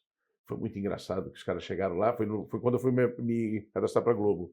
Aí eu fui lá, aí o cara assim, cara, eu só consigo te botar na quarta-feira. Não, tá tudo bem. Beleza. E aí eu fui, fiz. Eu tenho gravado esse dia que eu fiz, que foi top, foi muito legal. Eu uso até hoje como referência para contratação. E aí o Marcelo, meu amigo, gravou, e quem estava me assistindo era aquele Cláudio, o carequinha, do Cacete e Planeta. Não, é o Hélio, é o outro. Não, o outro. Fazia uma sanandumba, não sei o quê. Sunda? Não é o outro, o carequinha. Eu acho que era Cláudio. É o Cláudio. Cláudio. Eu não esqueço o sobrenome dele. Aí o Cláudio estava assistindo na peça. No final ele falou, pô, parabéns, não sei o quê. E eu tinha marcado com Hélio de la Penha um almoço. Eu tinha ligado para ele, tinha marcado um almoço com ele. Na sexta. E na quarta, quando eu fiz, o que o cara do Comédia em Pé fez? Que era o Cláudio Torres Gonzaga. Quem é esse Marcão? Como é que eu vou dar para esse Marcão sábado, domingo? Eu não sei quem é esse cara, eu vou botar ele na quarta. E eu fiz muito bem feito. E ele falou, vem amanhã. Vem. Tá, beleza. Aí daqui a pouco, e na sexta? Eu falei, não, na sexta eu vou me apresentar com o Gigante Léo, com outro pessoal. Eu já tinha marcado com eles, o Castro, Marcos Castro. Beleza. Aí daqui a pouco, o cara que vinha fazer Niterói sábado e domingo furou. Você pode fazer? E aí, beleza, cara. E quando eu fui falar com o Hélio de la Penha, eu falei, pô, Hélio, Legal, o Cláudio estava lá, assistiu, não sei o quê. Não, já estou sabendo, ele falou comigo. E aí o Hélio, isso, Avenida da Torre, em Ipanema, quando eu cheguei a uma casa, a gente ia almoçar junto. Falei, que doideira, cara, isso aqui é a casa do cara. Será que ele te convidou pra almoçar na casa dele? Eu achei muito esquisito. Aí tinha um interfone, eu bati. Não, aqui é o Marcão, o W Marcão. O Hélio tá me esperando. Só um segundo, abriu a porta. Quando eu entrei, era a sede do Cacete e Planeta. Cara, Que não tinha nada escrito na frente, nada. E aí eu entrei, porra, Marcão, beleza, não sei o quê, pá. Chega aí, vou te mostrar a sede. Saiu mostrando toda a sede. Aqui é o pessoal da produção, aqui é o pessoal do financeiro, aqui é o pessoal do não sei o quê. Aí subimos a segunda parte da casa. Ó, aqui fica a minha mesa, a mesa do Beto Silva, a mesa dos caras lá, e eu cumprimentando os caras. Aí saímos a pé, fomos almoçar, eu, ele e o Marcelo Madureira, fomos almoçar num restaurante para bater papo, porque eu queria me colocar à disposição para fazer locução do Cacete Planeta. E eles queriam saber de mim, quem é você, o que você está pretendendo. claro. E aí, beleza, batemos um papo. Inclusive, sábado agora, Vai abrir eu vou abrir o show dele. Ele estava vindo não sei o quê, esse Marcelo que estava filmando, estava assistindo ele é botafoguense, que o cara falou, pô, tem um cara em Floripa, não sei o quê. Aí ele lembrou, não sei o quê, mandei material. Não, vamos abrir, claro, vai. Tá sábado aí fazendo. E aí, cara, aí eu começo a me meter a fazer essas coisas, tá? E tô indo, e aí fiz a Globo, fiz uma peça de teatro, fiz filme, fiz cinema, fiz websérie, fiz propaganda, mas o dinheiro era apertadinho assim, cara. Aí daqui a pouco um professor de matemática de um colégio aqui da cidade foi jogar bola, rompeu o joelho, o ligamento, o cara quebrou as pernas, assim. E aí o cara não conseguia dar aula. E como é que tu arruma um cara para dar aula em maio? Não tem. Não tem. E aí a coordenadora falou, cara, eu não sei mais para quem eu vou falar. Eu não consigo um professor, a gente está tapeando os alunos. Aí ela pegou e explodiu para todos os contatos dela que ela precisava de um professor de matemática. E um deles era o Muriel, das Aranha. Ah, o Das. Aí o Muriel fala com o Marcão, ele é professor de matemática. Ele está em casa sem fazer nada. Ele está trabalhando como ator. E ela me ligou. Aí quando ela me ligou, falou, vem aqui conversar comigo, quem sabe você consegue me ajudar, eu preciso 90 dias, um contrato de 90 dias, e eu tô achando, pô, então legal, tá, depois de 9 anos. Tá, vou pegar assim uns 2 dias, 3 dias, né? Quando chegou, era na sexta-feira, ela chegou, o cara tinha 28 aulas, todas as manhãs. Caramba. Ele dava um nono, 2 primeiros, 2 segundos e um terceirão sozinho, toda a matemática. Pega? Eu falei, pega. Agora. Me dá as apostilas. Aí ligou pro cara, eu contato com ele, onde é que você parou em cada lugar, não sei o quê. Cara, frio na barriga, né? Quanto tempo fora da sala de 9 aula? anos. 9 anos. Mas aqui nem andar de bicicleta. Deu a Mas não primeira mudou- pedalada, você volta. Esse Mudou público não tudo. mudou? Total. Total. Quando eu volto formatado de 2010. E o público intelectualmente ficou muito preguiçoso. Muito preguiçoso. E eu falei com meus amigos, cara, eu lancei um desafio em sala de aula, eles não andaram, eles não conseguiram fazer. E isso era fichinha em 2010. Já era uma geração imediatista, que queria resolver tudo com um passo só. E a minha formação era da aula de matemática com os passos necessários para tu pegar uma informação, essa informação vai te colher para cá, que vai chegar ali, que tu vai desenvolver aquilo ali. E eles não, eles queriam fazer um bate-bola rapidinho, não sei o quê. Eles queriam resolver tudo com um clique só. E aí começa a vir, em 2010, em 2019, que eu não sabia, os laudados, as pessoas que têm TDAH, que têm que fazer uma prova adaptada. Então já é um universo completamente diferente. E aí eu me deparei com cenas que eu nunca tinha visto. Exemplo, voltamos do recreio, primeiro ano, uma menina assim para mim, pô, Marcão, posso ir no banheiro? Eu falei, não vai no banheiro, acaba de vir do corredor. A menina assim para mim, sem empáfia. Mesmo menstruada, você não vai deixar? Não existiria essa fala em 2010. Não. E ela falou, na boa, mesmo menstruada, você não vai deixar eu ir? Claro que você vai. Aí eu já entendi que é outro universo, que é outro papo, que é outro... Aí daqui a pouco, pessoal, agora vocês vão fazer uma bateria de exercícios, agora vocês ficam fazendo esse exercício. Aí o cara assim, posso botar o fone e música? Não, por quê? Não, porque a gente, quando faz exercício, a gente se concentra melhor. Cara, na hora caiu a ficha que eu falei, cara, eu preparo aula ouvindo música. Tá, pode usar a música. Na boa. O cara botou quietinho lá, fazendo. É outro papo, era outra ideia, entendeu? Era outra ideia. E aí eu começo, e aí 90 dias. E eu tô lá me preparando, dinheiro bom, pô. Dinheiro bom, eu tava em casa sem fazer nada, trabalhando como ator. Pô, começa a entrar uma grana todo mês. Dinheirinho fixo. Fixo, claro. A gente tava Era uma agora há pouco. contratação, como é que é o nome? Emergencial? Emergencial, então ela não tinha caráter de CLT, nada, não sei o quê. Sim. Aí quando chegou perto dos 90 dias, assim, Marcão, o cara precisa mais 90. Eu assim, fazer o quê? Tá bom, né? Bora! Bora mais 90. Bom, resumo da ópera, o cara ficou 1 ano e 2 meses fora. E eu voltei pro mercado. Aí eu voltei. Porque quando ele volta em 2020, pandemia a 1000, a gente dando aula em casa, eu saio de cena e um colégio no Carianos estava precisando de professor para dar aula de empreendedorismo para 6º, 7º, 8º e 9º, faria um curso no Sebrae, e 6º ano de matemática. Eu fui lá e bati a porta do cara. Opa. E o cara olhou meu currículo e falou, tu tem certeza, Marcão? O salário não é assim. Eu falei, cara, eu quero trabalhar. Preciso. Eu quero trabalhar. Tá tudo certo. Não, beleza. Aí fui.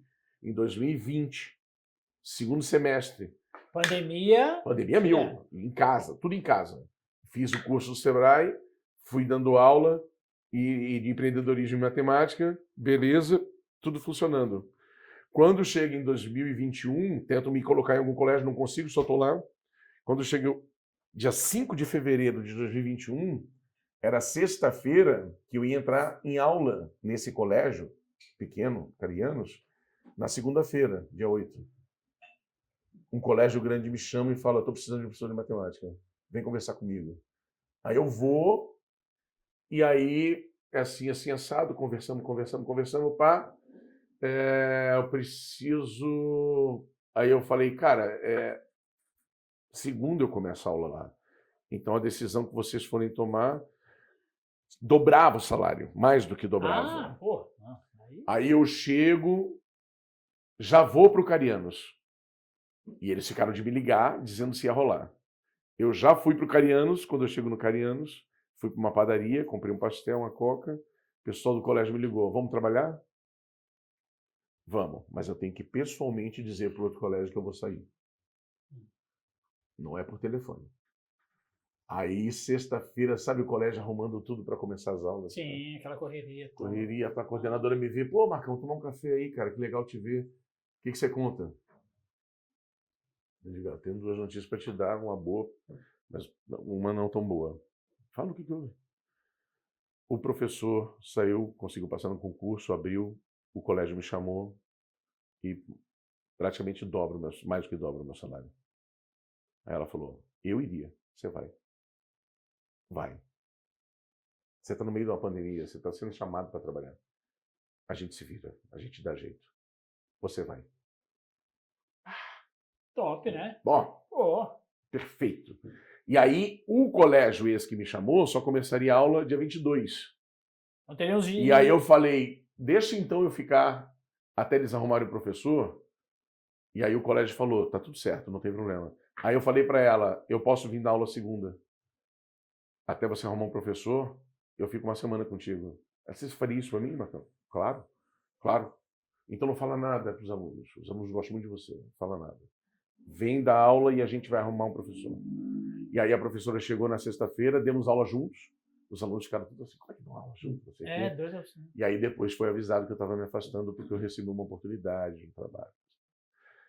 Entendeu? Então eu volto dentro de uma necessidade do mercado, mas eu poderia virar as costas ou simplesmente negligenciar. Tipo assim, vou fazer aqui um... Não, eu volto com tudo. Eu volto com tudo. Deixar uma marca tua também, né? Como assim? Fazer bem feito. Cara, tem que ser, cara, por essência, entendeu? Porque qualquer coisa que eu me meto a fazer, eu procuro ser muito perfeccionista no seguinte sentido. A competição da vida é inevitável, então você tem concorrentes em volta de você o tempo inteiro. E isso faz com que você, inevitavelmente, se prontifique a fazer o seu melhor, porque eu quero ser chamado por ser o melhor. Eu não quero simplesmente fazer por ter que fazer. Porque tem coisas que eu faço meia boca, então eu não me aventuro em concorrer. Mas o que eu concorro, cara, eu faço melhor. E aí eu tenho referência. E aí, então, tu tem portas abertas. Claro, Em vários claro, setores. em vários Até. setores. Parar pra analisar. Então eu não sou um cara, porque a minha geração, eu já nasci em 70, a minha geração ainda traz consigo aquela coisa unifacetada, tipo assim, eu sou advogado, eu sou advogado. Eu sou professor, eu sou professor. Não, eu sou o que eu puder ser. E eu não viro as costas para nenhuma oportunidade. Nenhuma oportunidade. Então as coisas vão acontecendo. Então, por exemplo, tinha uma casa de saliência na cidade, que eu sou o designer. Hoje eu não trabalho mais com ele, que ele partiu mais para vídeos rápidos na internet. Mas eu, durante alguns anos, fui o cara que fazia o panfleto, que botava nos carros, não sei o quê. Então é isso. É oportunidade, é trabalho, é dinheiro, entendeu? E tentando fazer o meu melhor. Então, cara, não tem por que você virar as costas quando você recebe uma oportunidade. Às vezes, oportunidades se escancaram na tua frente. E você tem que ter a humildade de, às vezes, começar do zero alguma coisa. Começa com o que tem. É pronto, mas começa. E faz o seu melhor, cara. Bernardinho, né, o treinador de vôlei, ele fala, né? Não reclama, né? Não critique, não reclame. Só vai e faz o teu melhor. Claro, faz o melhor, ponto. Cara. É como uma cena de teatro, ou como um filme, ou uma propaganda. Eu estou entrando em cena. Primeiro que tem uma coisa muito curiosa. Quando você está na coxia para entrar em cena, sempre tem alguém da técnica ali pelo... Marcão, tá pronto? Eu respondo, nunca. Deixa o cara, meu Deus. Não, nunca. Não estou pronto. Eu estou fazendo o meu melhor. Eu sei o que eu tenho que fazer. Mas eu tenho frio na barriga, eu tenho nervosismo. E eu vou e entro e faço. E está tudo certo. Quando eu vou fazer uma cena de um filme, que é outra plataforma de atuação, que você tem a câmera, você tem tudo à tua disposição, que se você errar, ele vai refazer tantas vezes quanto for necessário, eu me esmero para fazer o meu melhor. E às vezes o cara fala, temos. Eu falei, não, mas eu podia fazer melhor. Não. Você tem que entender que o diretor queria algo que você entregou. Isso. Que você pode fazer melhor, eu não tenho dúvida, mas eu não quero esse teu melhor. Isso aqui tá bom para mim. E às vezes o ator, por natureza, ele sempre está insatisfeito com a sua atuação, porque ele sempre acha que pode fazer melhor. Tanto é que tem atores que não se veem, né? Eu não tenho problema com isso. Mas tem atores que... Tu te assiste? Não, normal, e curto, e gosto. E tu se assiste e se critica? Claro. Aqui eu tenho que melhorar. Com certeza, porque é como um professor, né? Você vai afinando e vai melhorando e vai acertando. São as duas profissões que te propiciam monotonia. Não tem monotonia, não existe monotonia. Não existe uma aula igual a outra. Não existe, não é impossível. E o teatro não existe uma atuação igual a outra. Não tem o público igual ao outro, não tem aluno igual ao outro. É tudo diferente, todos os dias, sempre diferente. Então, é uma energia que se renova a cada dia, a cada hora. Então, você sempre está com novo. Sempre. E eu estou falando de Pitágoras, que está há milênios na boca do povo, entendeu? Só que eu tenho que trazer para esse pessoal uma visão diferenciada, uma visão nova. Aí, depois que eu fiz teatro, a minha aula de matemática deu um salto de qualidade. Porque quem dava aula antes era praticamente a voz. Hoje quem dá aula é o corpo, hoje quem dá aula é o olhar. Então, deixa eu te aproveitar e te fazer uma pergunta. Eu sou produtor audiovisual, trabalho numa empresa, enfim, e veio uma demanda, num tempo, que a gente tinha que produzir uma série de vídeos para o MEC. E aí, o MEC pediu para a gente criar esses vídeos que trazia a jornada do herói. Trazia o palco para o professor dentro da sala de aula. Tá? Então a gente fez todo um cronograma, todo aquele processo de produção audiovisual, trazendo a realidade do palco, do teatro, do cinema, a jornada do herói, né, para o professor do MEC, dentro desse material. O que o Marcão está me dizendo aqui, tu não teve problema nenhum e nem precisaria de um vídeo desse, de um curso desse, do MEC, para unificar o professor Uhum. e o ator. Foi o que foi feito. Isso veio natural para ti. Natural, aconteceu natural. Natural. Porque eu fui fazer o curso de teatro para melhorar minha aula. E ao fazer o curso de teatro para melhorar minha aula, não só melhorar minha aula, como me torno ator profissional. E como me descubro comediante. E como me descubro humorista. E não deixo de ser professor. E aí um alimenta o outro. Em todos os sentidos. Então, por exemplo, eu já fui contratado para fazer stand-up comedy para a Assembleia de Deus, num casamento. Tá de sacanagem. E aí um professor sabe se portar diante de pessoas sem falar palavrão.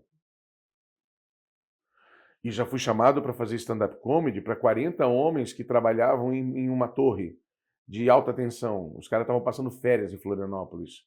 Resolveram contratar. A produtora só falou, você está em casa, é recreio. Quinta série eterna. Pode falar o que você quiser.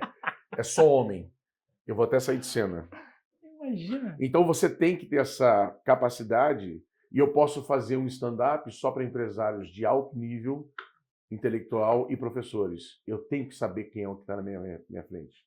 E acontece coisas na contratação que você não imagina. Por exemplo, eu fui fazer minha peça Um Gordo No e Cru em Pomerode, a secretária de Cultura falou assim, Marcão, tem alguma coisa relacionada a corda, enforcamento, que você fala uma piada disso? Eu falei assim, não.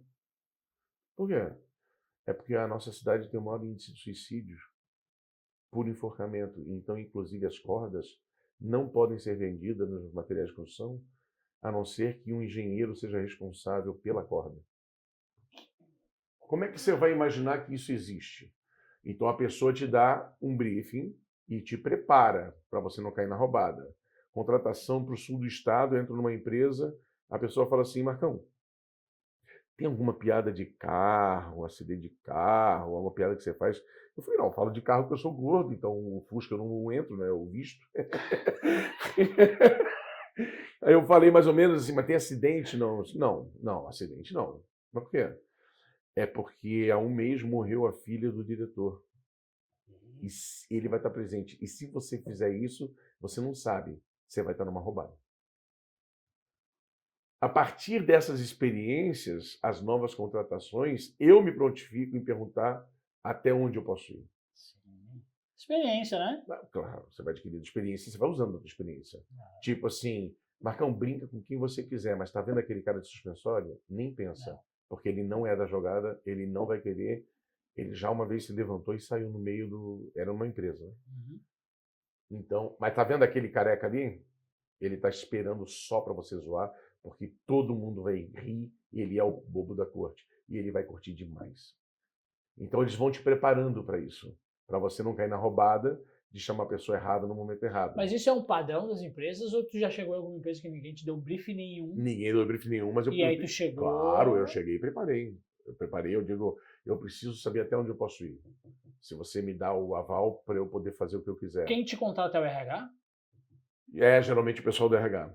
É. Eles têm mais essas informações, com certeza. E aí me colocam diante do diretor, que vai te passar o que ele está fazendo. Não, nós estamos com uma campanha assim, assado, a gente vai estar batalhando sobre tal assunto, não sei o quê. Então, dentro das tuas pedras, se tu puder entrar com esse assunto, é muito legal, porque reforça. Porque aí não é aquele comediante que cai de paraquedas, faz as piadas e some. É um cara que traz uma fala que é pertinente ao que todo mundo está falando. Então, tu tens essa capacidade. É muito legal isso. Não é uma granada, tu joga, explode e eles que se virem. Não. Eu trago uma informação que faz sentido para a empresa. Com certeza, exatamente. Claro. Senão, às vezes, fica muito no oba-oba. Tudo bem, é legal, se diverte, beleza, mas não dá. Não dá. Tu não deixa uma marca para a empresa. Exatamente. Se tu fizer isso. Exatamente. Aí, simplesmente qualquer um poder ter feito, não. A jogada vamos sentar e vamos conversar para tentar te entregar o que tu queres. Para que saia dali satisfeito porque o recado foi dado. E o teu dia a dia na sala de aula? Tu tenta trazer esses elementos do teu stand-up assim, para ganhar em... Hoje mesmo. Fui dar aula de plano cartesiano. Plano cartesiano é que você prepara para o cara ter funções, gráfico, etc. Então você tem que falar o beabá do plano cartesiano. O eixo X é deitado, o eixo Y é em pé, ele forma 90 graus. E aí eu falo, lembra quando a gente brinca de batalha naval? E quando a gente brinca de batalha naval, a gente vai dar o tiro e é o C8 e você não tem dúvida onde é que esse tiro é feito, por que uma criança brinca de batalha naval? Porque um eixo é de letra e o outro é de número. Então não tem dúvida. O C8 ou 8C é um tiro só. Agora, se você pegar o plano cartesiano e falar que as coordenadas são 2, 7, se você trocar o X pelo Y, não vai dar em outro lugar. Então o par é ordenado. Ordenado, tem uma ordem. Qual é a ordem? XY. Sempre XY. Padrão XY. Não pode mudar XY. Beleza. Aí eu ensinei, fiz um exercício com eles, botei 9 pontos no plano e falei, escreva no teu caderno as coordenadas de todos eles. Beleza, vamos escrever. Agora todo mundo junto falando da primeira coordenada. Não deu outra. Era -3, 4, o cara falou 4 menos 3. Aí entra a atuação. Como é que é? Fala de novo para te meter a mão na boca. Fala de novo. Os moleques começam a rir, né? Aí fala de novo. Eu não falei isso, eu tô meia hora aqui falando XY tem uma ordem que é XY, tu me falar o contrário? Tu é doido, pô? Tu é maluco? Olha lá pro quadro, olha pro quadro. Eu tô falando pra tu olhar pro quadro. Eles riem porque eles estão se divertindo. E aquilo é simplesmente para o cara sair e pô, eu aprendi. Mas eu aprendi rindo. Eu aprendi me divertindo. E eu poderia simplesmente fazer assim, não, gente, pô, tá equivocado, cara, é XY. Isso ia passar em tu branco. não faria isso. Isso ia passar em branco. E aí, cara, essas viradas de voz, essas viradas, isso dá um... Opa! Tu trabalha o tom durante a aula? Total. Lá em cima o tom, baixa. Sempre. A galera tá Por exemplo, pô, e tem uns caras que tem problema de audição, de audiofobia, não sei o quê, uns paulos assim. E aí, pô, tô falando um lance da matemática. O cara foi lá e fez uma pergunta inteligentíssima que ele sacou a lógica. Cara, quando ele sacou, eu falei, ei! Meu Deus do céu! Pô, João, coisa linda, cara! E todo mundo... Aí foi, cara, ele deduziu, não sei o quê. Aí o garoto chegou pra mim e falou assim, Marcão, faz favor, cara. Quando tu for berrar, cara, tu avisa. Eu falei, não tem o menor sentido. Aí eu falei, não tem o menor sentido. Presta atenção. Com todo respeito a uma palavra, eu fiquei excitado intelectualmente quando um cara entendeu o que eu estou falando no ramo da matemática. E isso me deixa muito empolgado. E isso é muito legal. Quando você está dando aula e o cara entende o que você está falando. E eu não vou nunca falar assim, gente, eu estou feliz, presta atenção, haverá um berro. Não existe a menor possibilidade. Segura a tua onda aí. E tu leva essas experiências de sala de aula pro teu Claro, eu tenho um texto só de professor. Só de professor. Hoje tu tá com um rolando de rir. Tô rolando de rir, que na verdade é um meio show de humor, meio personagem. Que aí a Tutti Frutti é uma personagem que eu faço, que é uma bichona, assim, que ela é uma sexóloga. Então eu tenho uma mala rosa da Barbie cheia de vibradores e coisas de sexy shop. Dos mais variados tipos e tamanhos. Então eu vou dar aula e eu mostro com pilhas girando, não sei o quê. E ela dá aula sobre isso. Ela dá aula sobre isso, ela ensina a usar, ela mostra como é importante, não Mas sei o quê. primeiro entra o W Marcão. Primeiro entra o W Marcão fazendo stand-up normal sobre Florianópolis, sobre vida casado, filho, uns 30 minutos para aquecer o público. Aí depois eu faço a personagem, que é a Tutti Frutti. Nossa Senhora. Aí tem gente vendo coisas que só viu em, sei lá, em propaganda, e tá vendo na frente. E aí eu boto os troços na mão dos caras. Pega aquele que tá mais quietinho, e no assim, final, aí é que tá. Não, aí, tu pega o que tá mais afim. Porque o cara deixa no brilho do olhar que ele tá afim de brincar. Cara, mas aí é um feeling de quem tem experiência de palco. Com certeza. E experiência de professor. É isso mesmo. Por que o professor pega aquele que não fez o tema? Não, por exemplo, eu falo assim, gente, eu expliquei tal coisa, preciso resolver esse exercício. Quem tá inseguro? Aí o cara fala assim, então é você que vai resolver.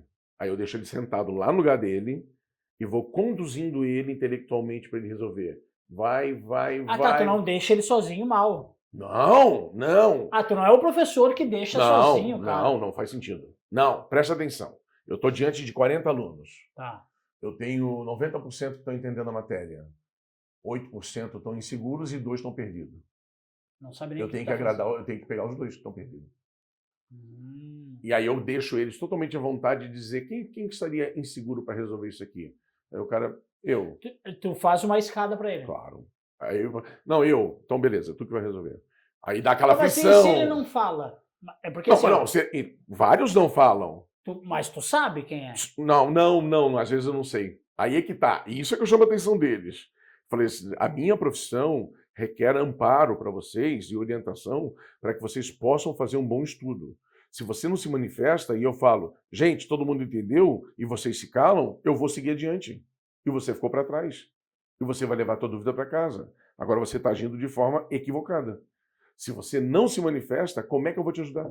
Então tu tem um combinado com a turma lá desde o início. Não, eu já deixo claro que é o único local do mundo que você entra para errar.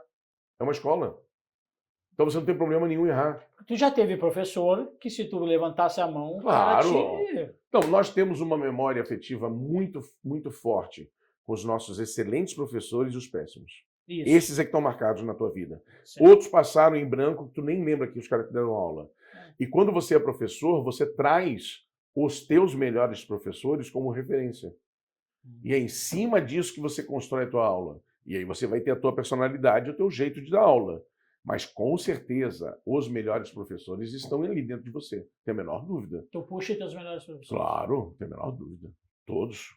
Que eu lembro que tinham atenção, que olhavam no olho, que paravam para escutar. E o aluno, ele requer duas coisas fundamentais: ser respeitado e dar a ele limites. Ele exige limites. Enquanto os pais ficam passando a mão na cabeça, enquanto todo mundo quer ser permissivo, negativo, parceiro. Eu rio, eu me divirto, eu brinco com meus alunos, pisou fora da curva é rua. E sai. E eu faço questão de ir lá na coordenação e fazer ele dar a versão. Por que você saiu? Falar na minha frente. Não, conta a versão na minha frente porque você saiu. Aí ele se rende e pede desculpa. E isso é desse teu retorno? Não, já era. E aumentou quantos por cento disso aí de ter que levar a galera para...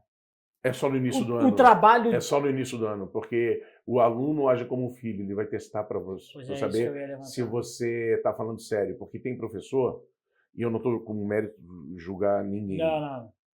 mas tem professor que fala o seguinte: galera, se vocês não ficar quietos, e se eu pegar alguém conversando, eu vou tirar. Aí o cara está conversando e ele não tira. Rui Alcides ensinou exatamente quando você fala: se você pegar você conversando, você vai sair. Se o celular tocar, ele está guardado na caixinha lá, e você deixou tocar, você vai sair. Não interessa se você é o meu melhor aluno, se eu adoro você. Você vai sair. E sai. É regra. E tem que sair. É regra. E tem que sair. Garoto com chiclete. Não. Sem chiclete. Deu 10 minutos o garoto com chiclete. Tu tá com chiclete de novo, cara? Sai. Ele não entendeu por que eu tirei ele. Eu falei, porque tinha uma regra. E eu deixei claro a regra. E você burlou a regra. E toda vez que você burlar a regra, você vai sair. Quantas vezes for necessário. Porque você tem que entender que existe uma regra. Mas não tem problema nenhum, eu não estava atrapalhando você. Claro que estava, porque eu disse que não era para fazer. E você furou a regra. E você tem que entender que você tem que andar conforme a música. Não é conforme você quer. Mesmo que você julgue que não estava me atrapalhando. Se eu disse que você não podia usar chiclete, você não poderia. E toda vez que você usar, você vai sair. Aí ele entendeu. Primeiro ele ficou bastante chateado. Claro. Dali para frente ele entendeu.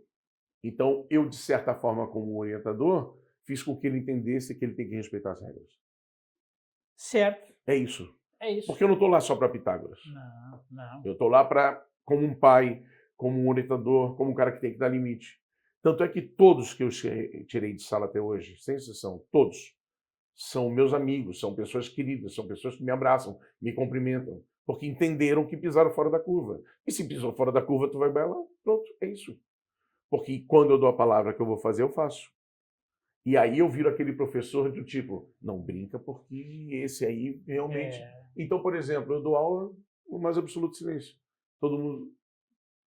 Porque, cara, se aprontar vai sair. E vai sair.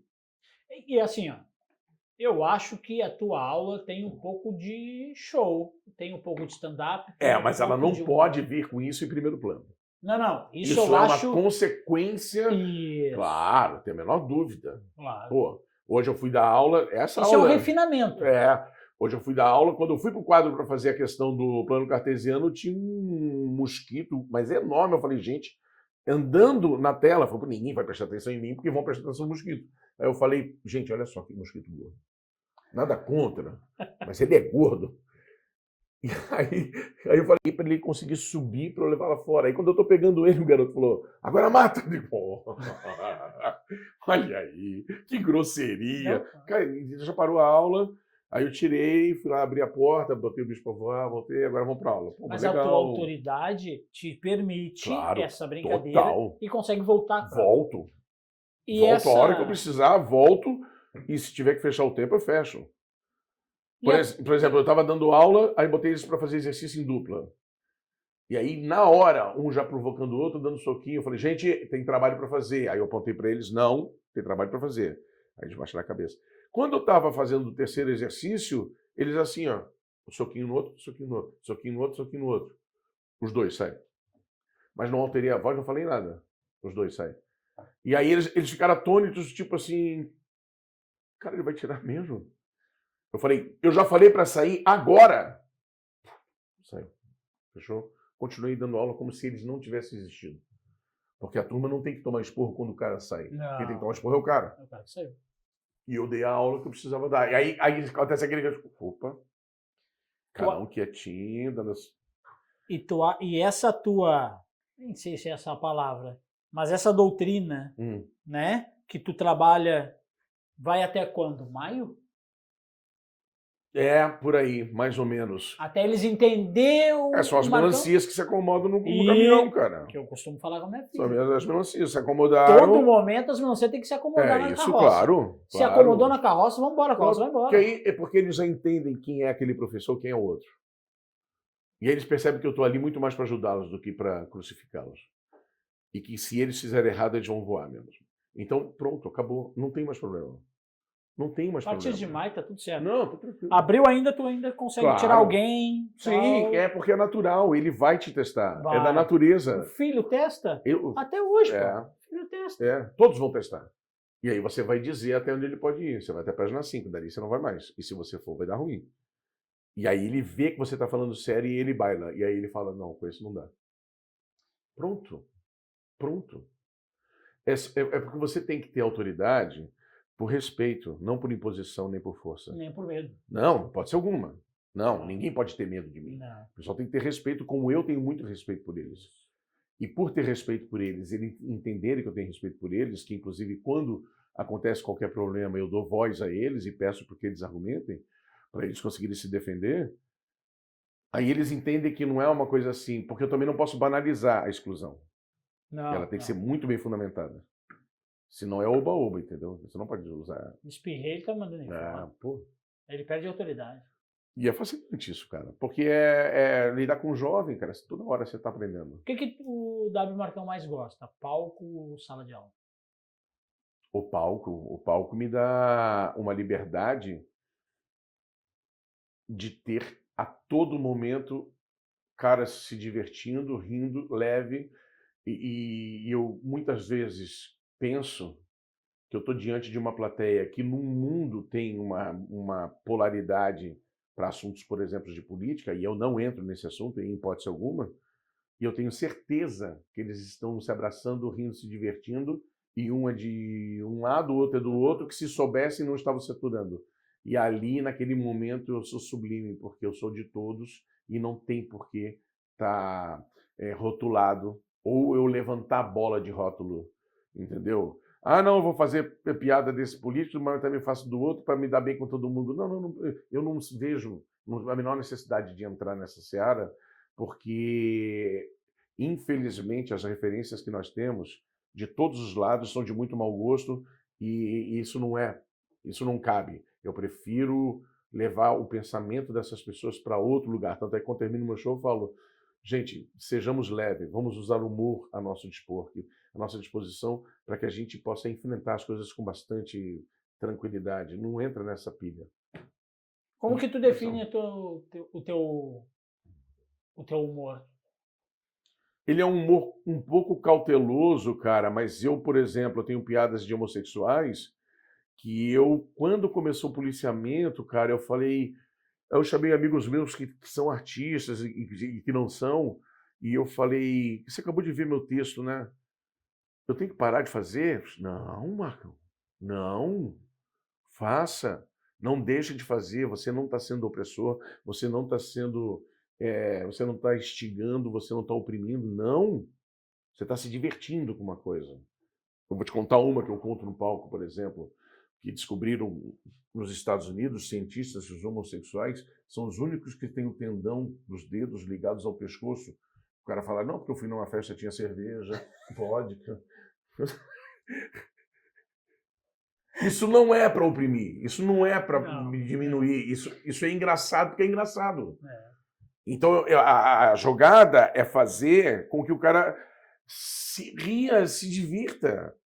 Não é uma coisa assim, vamos falar mal dessa classe, desse pessoal que não vale nada. Não, não é isso, parceiro. Não, eu estou noutra jogada. Então, eu faço com total respeito e não é para diminuir. Mas eu sei que existe limite. Mas eu já tive situações em que eu tenho um texto que eu falo com propriedade de gordo. Então, por exemplo, falar de gordo, eu falar um monte de coisa, mas não é ofensivo. Tipo, quando é que você está gordo, se sente gordo? Quer saber quando é que você está gordo? Quando você está num elevador e uma pessoa entra e não te cumprimenta e vai ler a placa do peso. Você está gordo? Que a pessoa está preocupada em fazer cálculo. Olha para você, olha para a placa do peso. Isso, então, textos de gordo que eu faço, que eu entrava no Fusca, eu vestia, que eu não sei por que cinto de segurança, porque eu entalo na cadeira do avião de tal maneira que se ele cair, tem duas coisas que não vão se expandir, a minha bunda e a cadeira, e que se eu morrer, os bombeiros vão perguntar, oi, o gordo está grudando na cadeira, todo queimado. Isso é muito divertido, é muito engraçado, entendeu? Porque é uma faceta. Eu estou falando do cara que é gordo. Eu estou falando com propriedade. Eu tenho um lugar de fala, vamos dizer assim, que eles gostam de falar isso, né?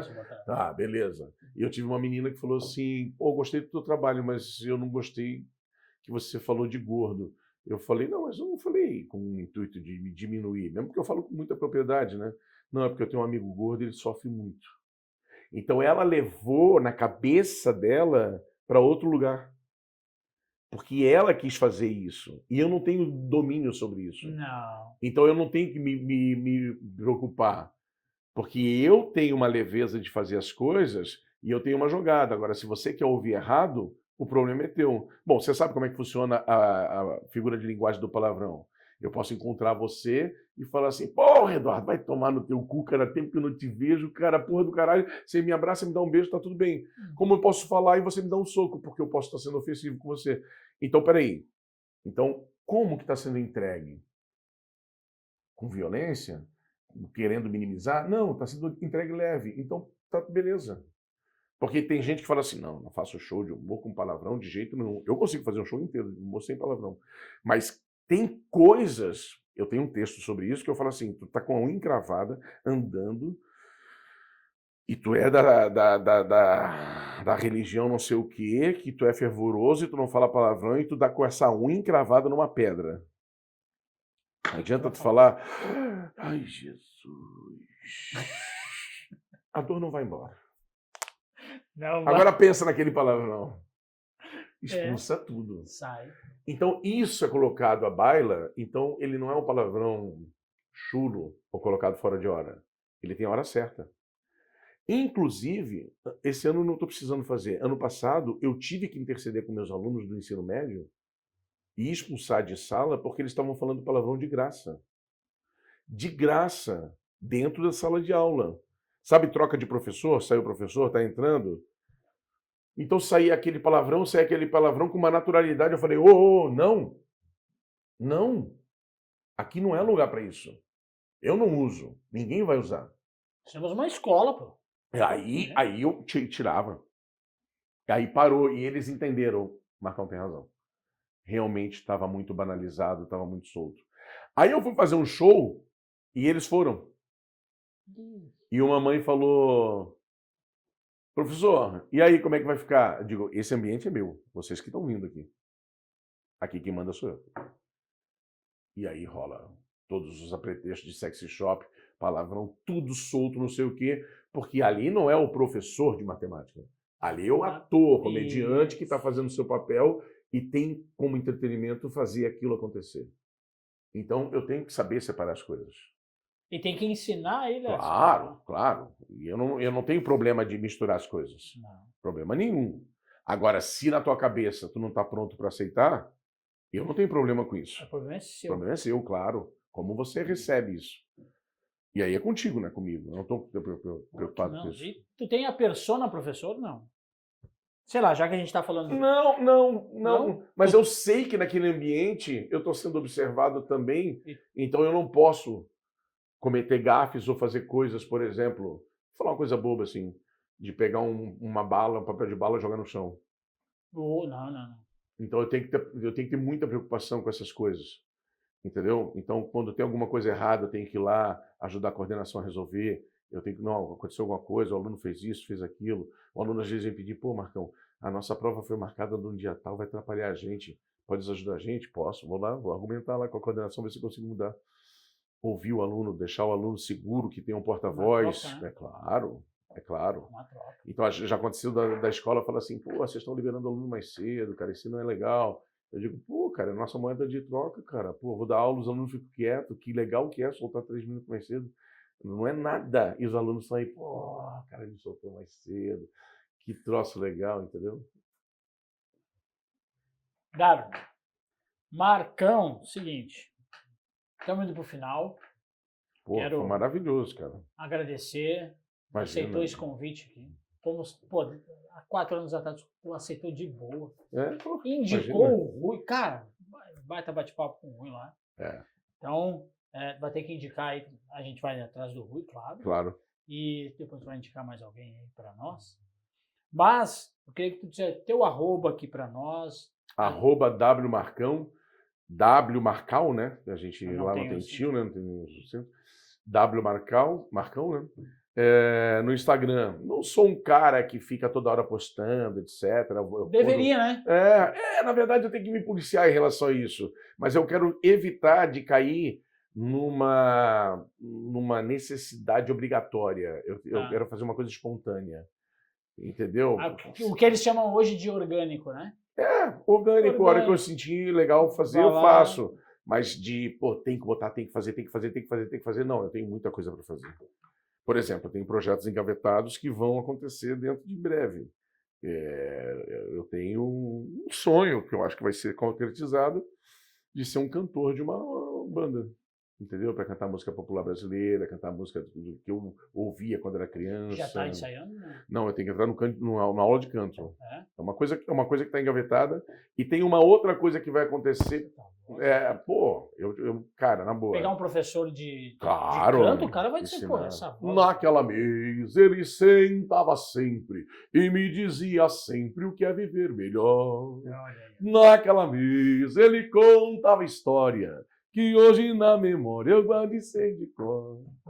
E aí vai, cara. Então, aí a gente vai aprender a cantar, vai aprender a usar o tom certo, pegar uns caras de violão, não sei o quê, e fazer show de música com humor. Entendeu? Leveza. E tem um outro projeto que aí vai acontecer, eu acho que daqui a uns 10 anos, que eu vou começar a estudar piano, que eu acho fascinante. Pô, mas por que 10 anos? Porque provavelmente é quando eu começo a me aposentar e não ter mais o que fazer. Porque aí eu vou ter tempo para estudar. Porra, não, eu não vou conseguir fazer agora. Não, agora não tem a menor condição. Não tem como. Então, quando eu estiver assim meio que se aposentando, não vou mais trabalhar, não sei o quê, aí eu vou estudar piano clássico para fazer uma apresentação de clássicos mesmo. Então a gente vai combinar que quando tu começar a ensaiar... Tá, com certeza. Antes da tua estreia, tu volta aqui. Claro, com certeza. Volta aqui. Daqui a 10 anos. Não, é da banda, cara. De canto não é 10 anos, 10 anos é piano. Não, canto vai ser logo. É canto. Piano eu nem... Enfim. Então eu vou agregar mais esse componente dentro da veia artística, que é o cantor, é o cara que sobe no palco e canta.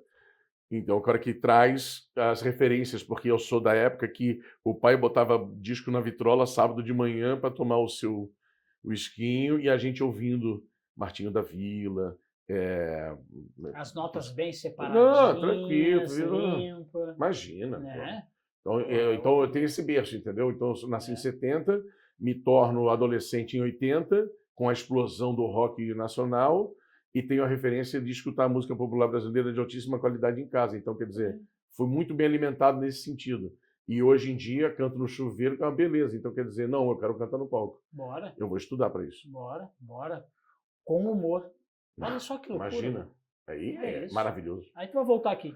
Vai Com voltar certeza. aqui antes da tua estreia pra gente poder conversar. Obrigado, meu velho. Cara, obrigado. muito obrigado mais uma vez pela tua presença aqui. E a gente tem um presente de um futuro, dá pra gente dizer que é patrocinador já, né?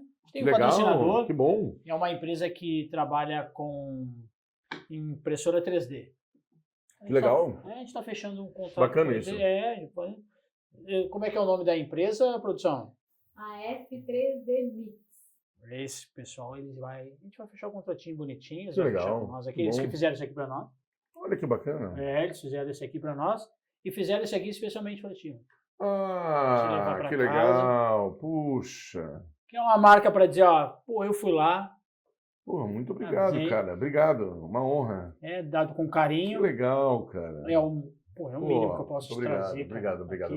Com todo carinho que tu Vida longa para vocês aí, cara. E sempre que tiver uma ideia, alguma coisa, eu vou tomar liberdade de achar um cara bacana. Eu falo assim, Eduardo, escuta esse cara aqui que você vai se divertir. Bom, e se tu tiver qualquer projeto, Marcos. Tá, beleza. Ó, tô para lançar um projeto aqui, tá, eu quero ir conversar contigo. Vem. Beleza. A porta tá sempre... E agora em abril, dia 15 de abril, eu tô encerrando a campanha das fraldas, que é o meu aniversário que eu faço, dia 12 de fevereiro. Eu começo dia 11, 12 de janeiro. E eu fico até abril, meio de abril, recebendo doações de Pix, qualquer valor, porque isso vai para a casa da Lar de Zuma e a Lar São Gabriel, que são pessoas com problema de deficiência mental, coisa e tal, para eles comprarem coisas que eles precisam. Geralmente eles compram fraldas. Qual é o Pix? O Pix, cara, vai ser o 048 999 35 0848. Então vamos lá. 048 999 35 0858. 999 35 0858. 999 35 0858. 999 35... A gente vai botar na descrição.